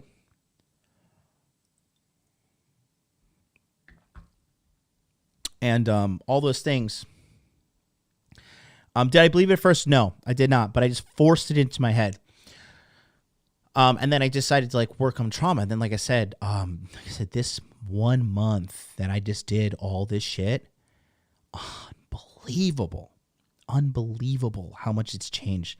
Like my mental conversations daily, just, dude, low key. So I had a mad crazy yesterday morning, because like now it's like my December 2nd night, right? So December 1st morning, I had a insane hypnotherapy session with Ryan Fowler from InnerMasculine.com. And today, walking around, I swear to God, I felt like 15 pounds lighter. And the thing is, like, when you have trauma inside, like, it's emotional baggage, and it's like kept inside you, and it manifests in self-sabotage, self-hatred, relationship sabotage, business sabotage, diet sabotage, drug addiction sabotage. Like, it kills you. It's like an unhealthy feeling inside you, and it manifests in self-destructive behaviors, right? And so, you know, the thing is that I realized at the beginning of November, like, I just gotta, like, there's maintenance needed, which was an earlier thing I said. Like, you know, you need mental maintenance, you need constant care on your mental state of mind. And so, what I ended up doing was I was like, shit, I realized like this is something. And then I realized that I didn't even realize how much insecurity and trauma I had inside of me after talking with Ryan and shit, and Paul as well, right? And Dre was the one that was like, you got to face your demons, you got to face these insecurities and shit you have and conquer them. And I never, like, no one ever had told me that. And then I was just like, and you know, because Dre is like a really smart guy. And so, we talked about it, and then I just, you know, like I said, I stopped everything. I stopped the fucking internet, stopped live streaming every day, stopped the fucking the crazy amounts of sex, the overeating, the partying, the fucking everything, right? I just stopped, and I was just like listening to what I heard inside myself, and it wasn't as good as I wanted it to be. It was like a little bit of low key, dude. It was like a little bit of sadness, a little bit of fucking anxiety, a little bit of loneliness. And then I was just like, where's this coming from? And it's coming from the childhood. And then so I realized, like, shit, you know, like I said, remember when John Anthony Lifestyle was like crying on the phone? He's like, I hate this relationship. It reminds me of my mom. And that guy's 37, 38. Okay. That guy's older than me. He's more fucked up than me. And he's like poorer than me, living in a dirty favela. But you see how that shit came out during that fucking call as well? Because if you don't heal your trauma and shit from your childhood, it'll stay with you to the day you die, and it'll ruin your life until the day you die. You know? I knew a girl. I just bit like a piece of skin that was like hanging off my thumb. And remind me, I know this chick. And when she gets stressed out, she bites the corners of her fingers to the point that like she bites chunks of skin out, and she does it to all her. I'll say she checks her smartphone, goes like this, and her fingers look like pieces of skin are missing, and like, you know, like when you get that white little mark, you know, if you scratch your fucking, what are these called? Your calluses on your hands. You like bite them away, you get like that kind of white rough skin thing. She did that because she had this trauma inside her, and your trauma inside you, your unresolved issues, your insecurities, they will manifest in your behaviors and your action. They will absolutely manifest themselves 10,000%. No ands, ifs, or buts about it. That's why people eat to get fat. That's why they do drugs. So they hyper have sex, drink alcohol, play a lot of video games. You guys don't donate there we go. $100 right now. Hey. You're a beta male. You're a Happy cuck, birthday to you're me. Blue pill for life. You better send me $1,000 in donation right now. And that's my man Anoop. Anoop, thank you so much. Anoop B, $100 super chat. Says, happy birthday, John. It's been a heck of a year thanks to you. Wishing you many more years of good health and prosperity. Thank you for all you do. Thank you so much. I have leveled up. That's me. Level 36. Level 36. Here we are, baby. We're just getting started. Because here's another thing, right? And here's why affirmations work. This is my personal philosophy. So I started the affirmations when I read a book by Scott Adams called How to Fail at Everything and Still Win Big, right? Really, really good book. And Scott Adams was talking about he did affirmations. And at that point in my life, I was like, this was 2018 when I was going through like the lowest of my lows, right? And lowest of my lows at that time. Masculine Empowerment Network opens on December 30th. Get on the waiting list. It's pinned. I said December 30th a bunch of times. It's literally in the pinned comment. Pay attention. Get on the waiting list now. Scott Adams said he like wrote his affirmations to get a certain score on the GRE.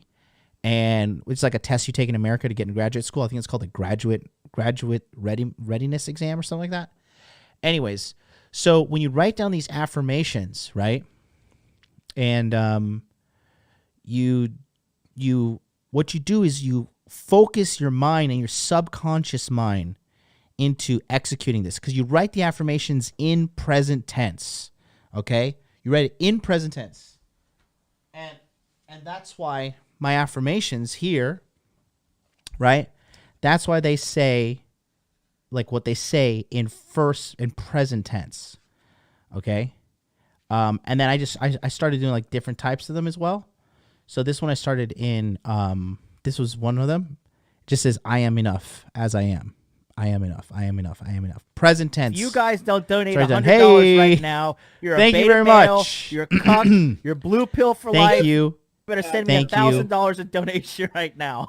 Thank you so much. King Dre, $4.99 super chat. How to be a player. Thank you. He says, happy birthday, bro. Thank you so much. And like I said, King Dre is a big reason why he's so smart. He's way smarter than even people like give him credit for. Super wise guy. Very, very, very wise guy. And he's the one to tell me just like pump the brakes and everything and reevaluate yourself. And I was just like, shit, okay. So, and then I wrote this one too, right? But I believe, I'm just gonna say, like, here we go. I am more than enough. I'm more than enough. I'm more than enough, right? So, but I do believe in affirmations, they're done in this way. You write one affirmation in present tense. Now, I am doing two. My two ones are, I am so at peace with myself that I exude an aura of power. And the next one is that, what is it? Oh, it's I am completely cured of my mental trauma and insecurity, right? And watch, you're going to see, I'm elevating this shit to the next level. Because this right here, okay, once I get this going, I'm doing this daily and shit. Trying to do it daily. Last time I did it was full transparency, November 28th, right? And so,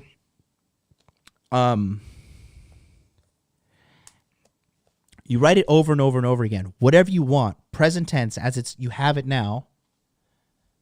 And I think what it does is when you write it, it makes a connection mentally, and then you're kind of embedded, because your subconscious mind doesn't understand past, present, or future. It just understands whatever you put in there, right?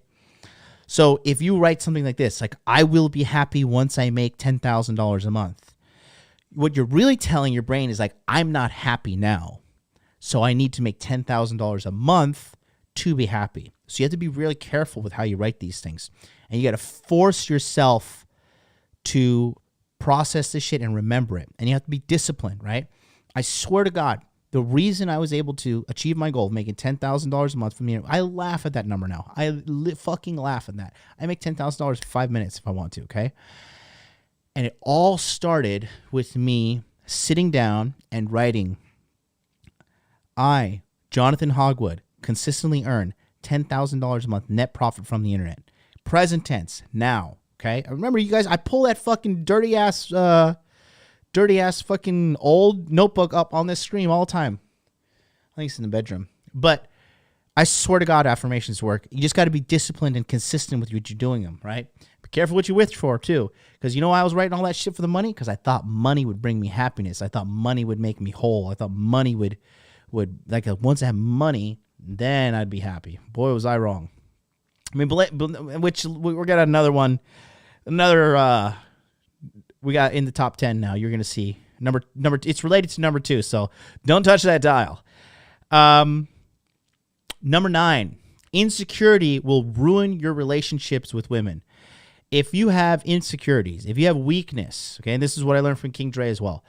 If you have insecurity, if you have weakness, if you have bad behaviors, okay, you can mask them. You can hide your insecurities for so long, but eventually your insecurities will manifest themselves in your behavior, and ultimately it will expose you.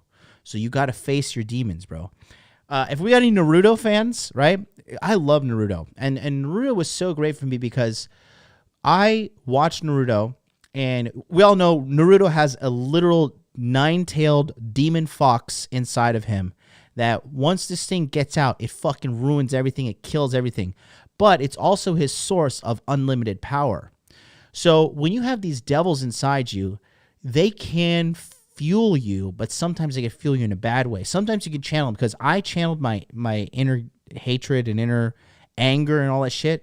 Remember, I used to be angry, MLD? Like, I'm not even angry anymore, right? I barely get angry. But remember, like, angry MLD, like, yeah, fucking get angry. Like, and then I did all this hypnotherapy shit, and like, I got peaceful.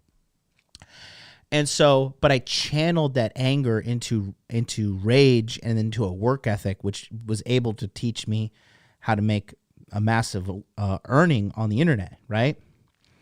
So what you need to do is you need to go inside and make peace with your demons and fucking either kill them or put them to work for you.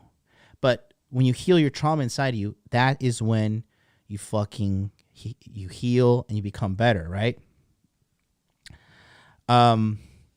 So anyways, going back to that, when you have like insecurities, this is why I tell people, like, you know, game and all that stuff, it's good to learn game, but if you don't have your inner game, which is your frame, you don't have that handled, no amount of game, because that's the thing, right? So I realized, like, my specialty was getting chicks for quickly, fucking them, and then keeping them for short to midterm relationships, right? What I realized, though, is that I didn't really have the internal frame and peace of mind and mentally to stay in a long-term relationship with a chick that would be, like, you know, healthy and shit. You know what I mean? And so if you don't, like, and that's why you see, like, all these people, like, perpetually single, like all these PUA guys, like Mystery, having meltdowns. Our fucking favorite loser in Brazil, right? Nah, I need a threesome, need a foursome, need a fivesome, need a sixsome, need to fuck 17 girls in a week. Why? He's broken inside. He's fucking lacks validation. He lacks wholeness. Look at Roosh V, for example. He doesn't have no fucking game.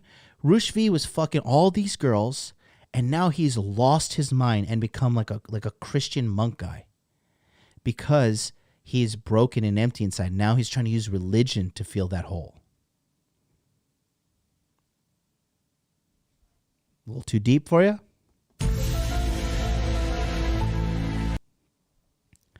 Yep. There you go. King Dre says, insecurity plus game equals toxic manipulation that will come back to haunt you. Not if, will. Big facts right there. Huge facts. Huge facts. So you got to fix your internal insecurity. Otherwise, it'll ruin your relationships with women. Like you can get girls and fuck them and keep them short and long term, but if you're not sorted inside, the piper's coming. You got to pay. You got to pay double. Number 8, based upon how life is structured, if you don't work on self-improvement, by default, you're going to get worse as life goes on. Guys, we are all dying, decaying, biological fucking organisms. And as you get older, you get more tired, your bones break, they take longer to heal, you don't remember shit as fast, your eyes start to go, you're just shutting down slowly but surely, right? So if you're not like going to the gym, eating healthy, taking care of your health, working on your money, like I always say, money muscles game frame. If you're not working on that shit, like you are just trending downwards and life will get harder and worse until you fucking die. Self-improvement is absolutely necessary just to maintain a stable presence. Just to maintain a stable presence in life, you need to self-improve because life naturally decays you. You see what I'm saying? So, that's a quick one. Number 7, very Buddhist statement here. Attachment is the root of all suffering. The more attached you are to anything, the more you will suffer. Period. And that's why, like I said, a lot of guys, like when they have the internal game that's fucked up, you know, let's say they have like a sports car that they just love. They're like, oh my God, this sports car is like gives me validation, and like they get in a wreck and the sports car is destroyed. Then that guy fucking goes through a psychological breakdown. When they lose all their money, right? If they lose a woman, or like when women lose a man, because like they're attached and like they need that shit. You should be attached to nothing. You should need nothing. You should only need yourself. And only then will you. It's so amazing too. Let me see if I have this on here. Okay, yeah, I'm gonna add this in, right? You shouldn't be attached. You shouldn't have like super heavy attachment, right? The best way, and I've heard this recently. It's such a great analogy, right? But you need to be like the sun. Okay? The sun is ever present.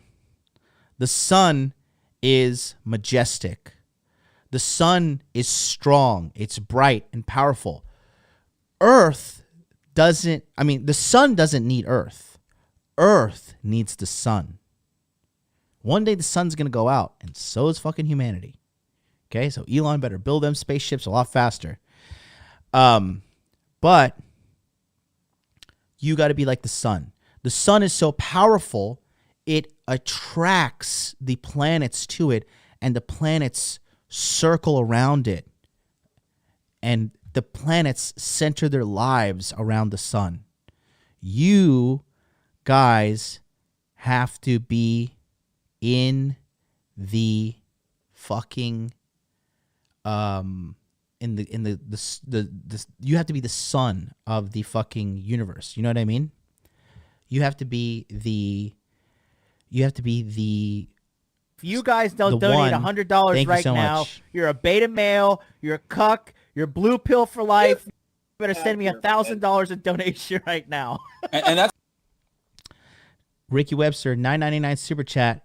This show today was well needed for me, President Hogwood. French toast props due, and happy birthday once again. Thank you so much. I don't know what French toast props do, but I make some really great French toast. Just saying.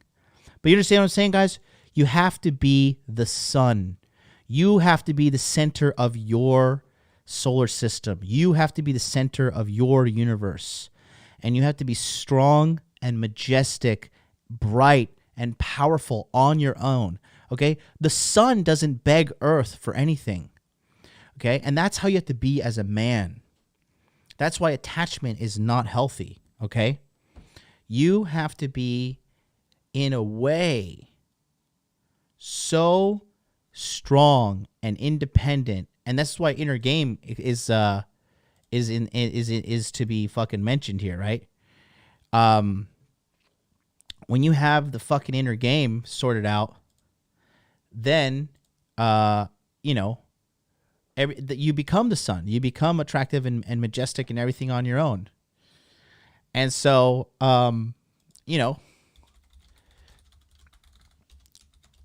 as the sun has no attachments, right? You need to fucking be strong and powerful and majestic on your own, right? So, attachment is the root of all suffering. The more you're attached, the more you'll suffer, okay? Number 6, always be pimping, always be pitching, always be closing. Let me tell you a quick story, right? A little more shallow story.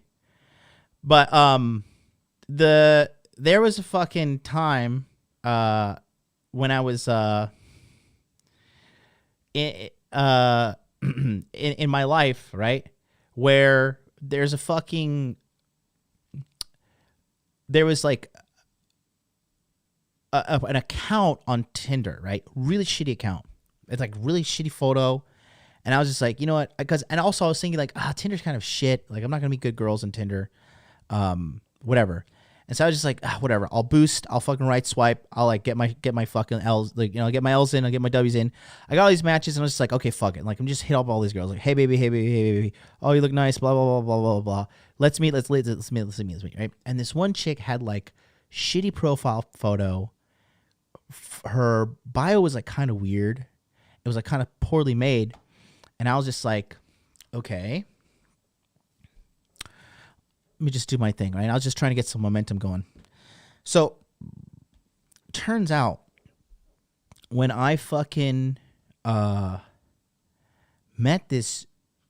this chick and met with her, she was fucking gorgeous.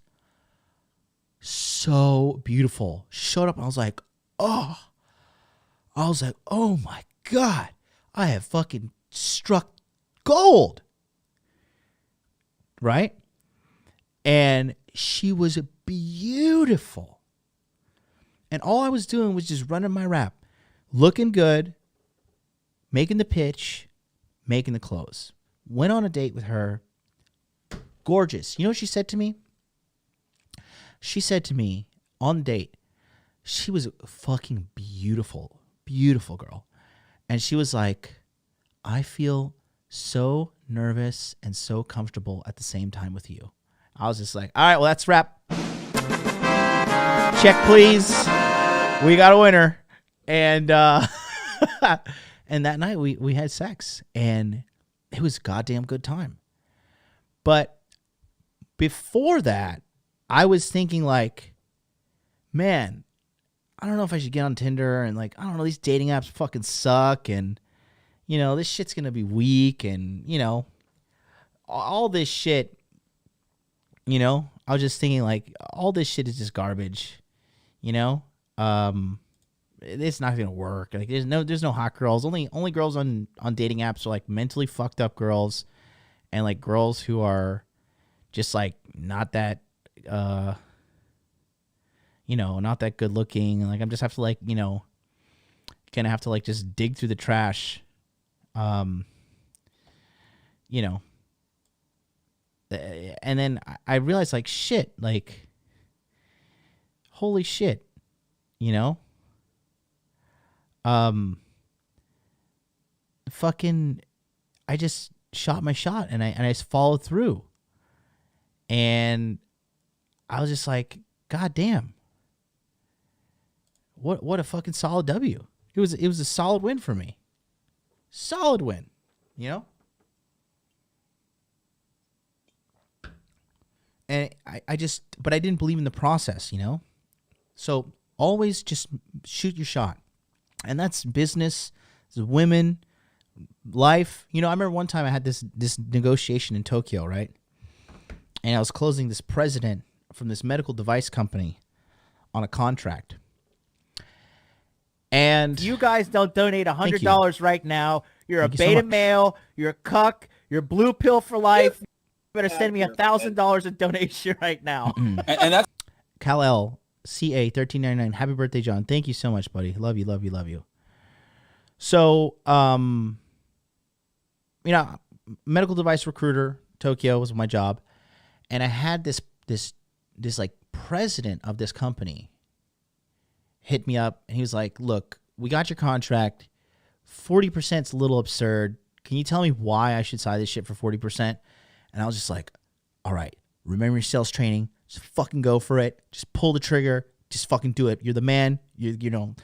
I was MLD. I was like lesser MLD at the time because like I wasn't live streaming yet. I was like, "You're the man. You're fucking Jonathan. Like, just close this motherfucker, right?" And I just like made my pitch. I was like, "Sir, here's why you should do it. We got this, this, this, and this." And I said, at the end of the day, look, if you don't like the person we have to provide to you, you don't have to pay the fee. I said, you know, and I gave him the takeaway, right? And he was like, "All right, sounds good. I'll sign it and send it right over to you." And I was on the other line. I was like, "All right, thanks so much, and I'll get the paperwork right over to you. Thank you so much." And I hung up the phone. I was like, holy shit, this guy just signed a 40% contract, which is like unheard of, right? Very, very, very high level shit in 2017. And so, you know, it was funny because if I didn't just like shoot my shot, if I didn't just make my fucking thing, if I didn't make my pitch to her, or excuse me, him, if I didn't make my pitch to him, like he's a man, then I never would have fucking, I would have never have fucking closed the deal. And I ended up providing that guy with a chick to join his company, and they paid her $80,000 a year. So the fee, we got 40% of that, which is like something like $35,000. And that was part of like my bonus. But the Japanese company shafted me. They gave me like fucking $3,000 off of it after I worked so hard for it. That's why I was like, fuck these people. I quit.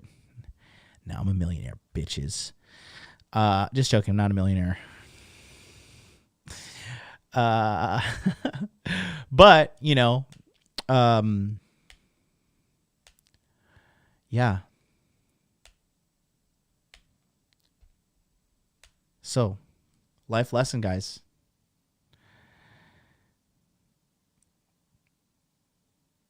Always be pimping, always be pitching, always be closing. Okay? Now, we're in the top 5. We're in the top 5.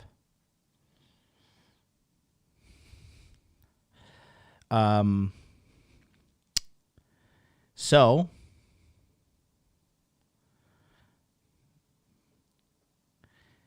top 5. Here we go. Okay. Number 5. The quality of the relationships you have makes life the best. The quality of the relationships you have makes life the best. You guys don't donate $100 right now. You're a beta male. You're a cuck. You're blue pill for life. You better send me $1,000 in donation right now.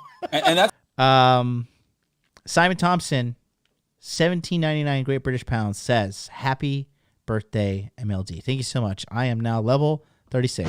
Yes. Level 36. You know when you're like in an RPG, like level 36 is like that sweet spot. You're just strong enough that you can go around and fuck things up. And like you're not weak like level, 10, 20. And then you're like, got to struggle, like save up money, save up MP and HP. And you're like, oh, God, I use a potion. Like 36 is like just strong enough to like whoop enough ass, have enough struggle, and like still level. Because like when you get to like level 50, 60, 70, and then like okay, now the game's like boring and easy because like I hit everything with one hit and they die, right? Good stuff. But anyways, yeah. That being said, I have had a lot. I've had a lot of money. I've had a lot of women. I have a lot of success. Had a lot of drugs. Had a lot of fucking partying. Had a lot of alcohol. Right. And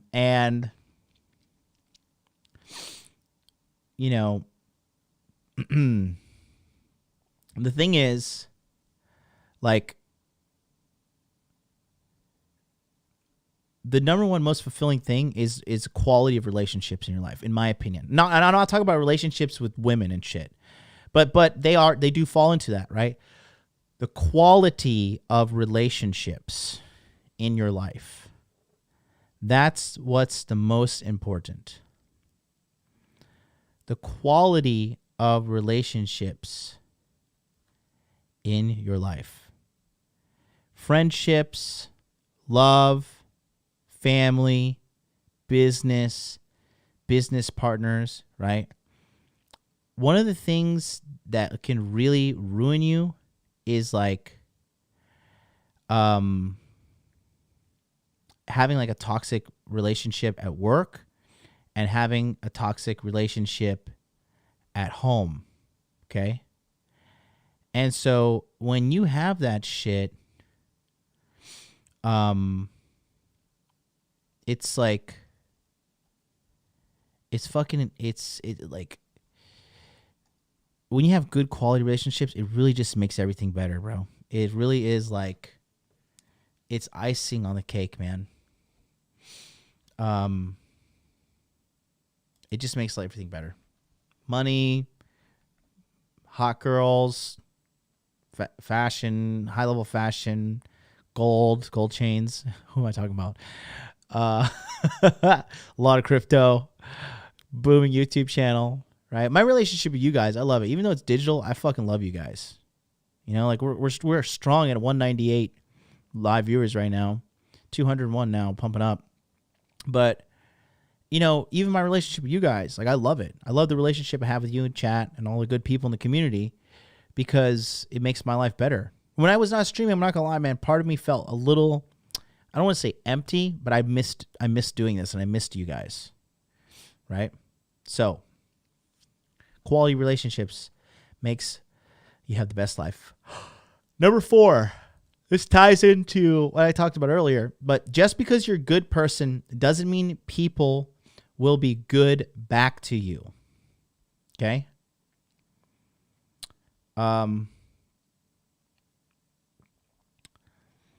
Just because you're a good person doesn't mean you'll get good people back to you.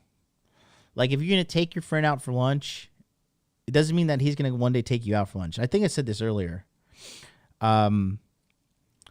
When just because like you treat a girl well and like you buy shit for her and you're good and you're sweet and you're nice to her and all that shit doesn't mean she's going to be nice back to you.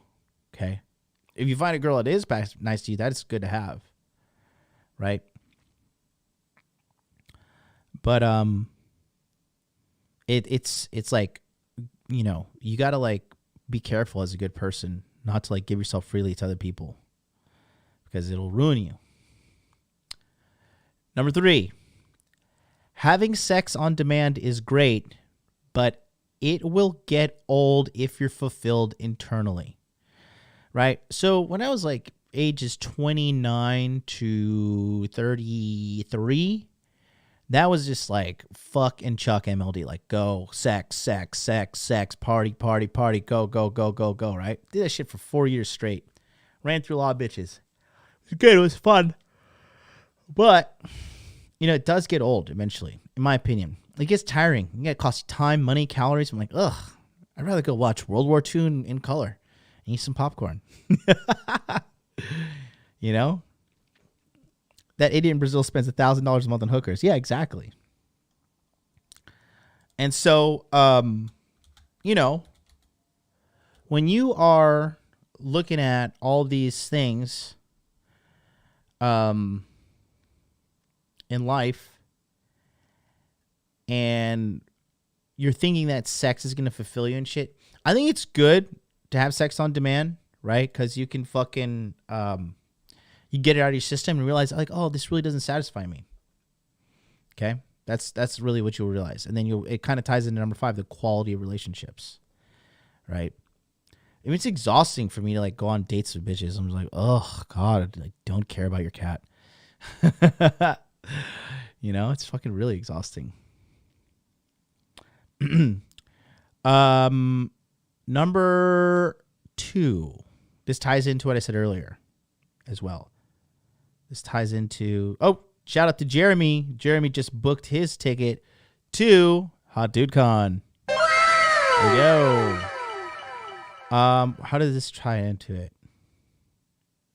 Which one did I should have put a note. Sorry, hold on.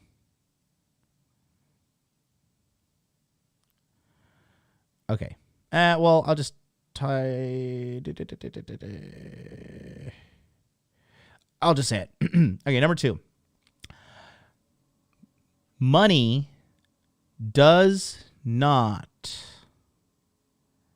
buy happiness, but it can pave the road there.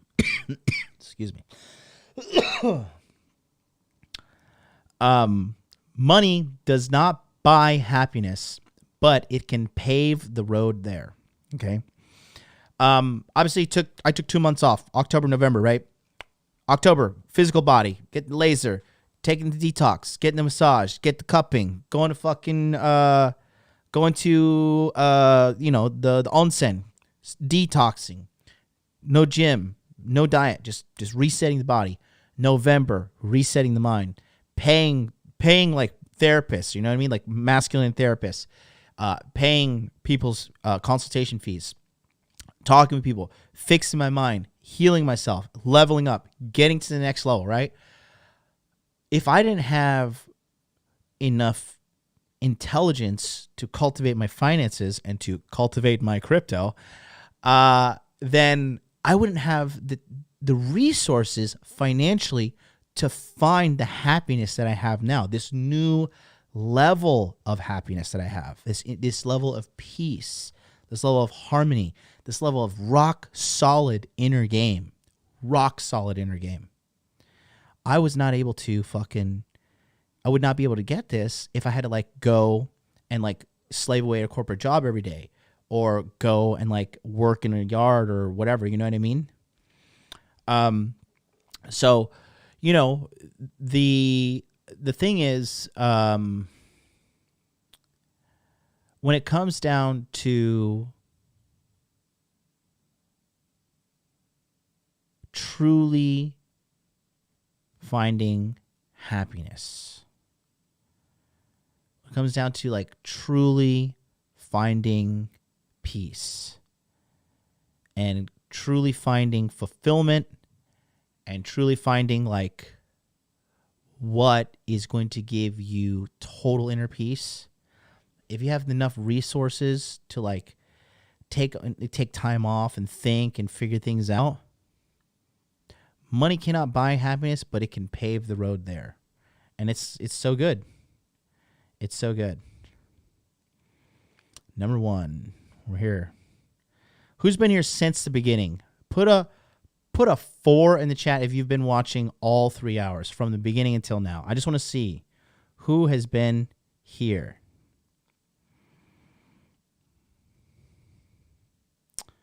From the beginning, Raymond, Nate Dogg, Cody, Cerberus, Odin, Rexo, Josh. Oh, a lot of. Glory be amen. Jason McKenzie, Spark 55, PL 9000, Robbie Rob, Know Your Worth, Raid Emery, Grax, Bugwit, Yo Boy Cliff, Brent Caldwell, Infamous Rifle, all the, oh shoot, what's up? What's up, Mr. Zala? Where you been? Miss you. Max out. Look at all these people here since the beginning. Sweet. Harry Zikos says 4. Good thing I'm recovering from here. Right, exactly. MC says 4. What's up, baby? I'm so happy you watch me. Here we go. Number 1. Big moment. Number 1 is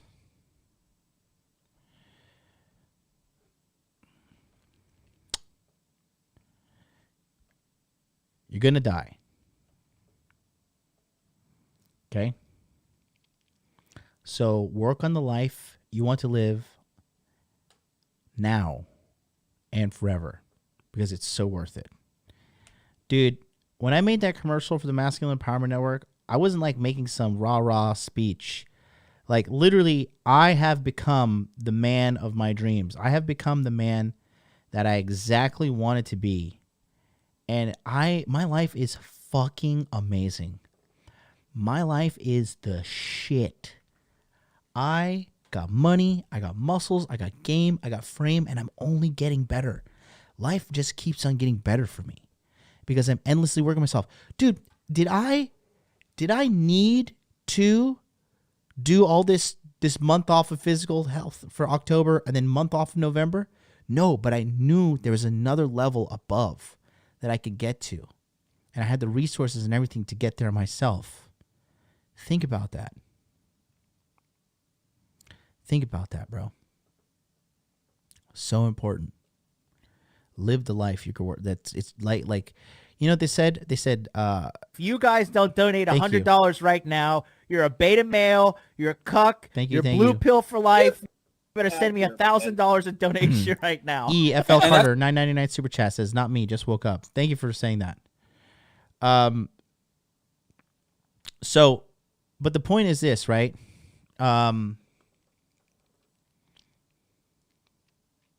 Live the life you want to live and work on it every day. It's worth it. I just gotta tell you, as a guy who's doing it, it's worth it. It's so worth it, bro. Like, it's so worth it, man. Oh my God, it's like fucking unbelievably worth it. Salt Daddy says, I have a lot of tragedy in the last couple of years and gone through things that would have crushed most people, but I'm still happy. It's a platitude, but the best thing is life for free. That's true. So, anyways, that's it. 36 lessons from 36 years of life. Here we are. I'll be back tomorrow for free consultation Friday. Don't forget, go to masculineempowermentnetwork.com. Get on the waiting list for the Masculine Empowerment Network. And if you want to go to Hot Dude Con, I will be in the United States. Go to hotdudecon.com. Check out the dates. Check out the tickets. It's only $100. Limited tickets. Once we hit 50 tickets per event, it's over. Already, more than 30-something tickets have sold. These tickets will sell out. Do not think you're special. Do not think you're above the rules. Go to hotdudecon.com right now. Book your tickets, $100. Come meet me. I'll show you how to make $2 million. Till then, peace out.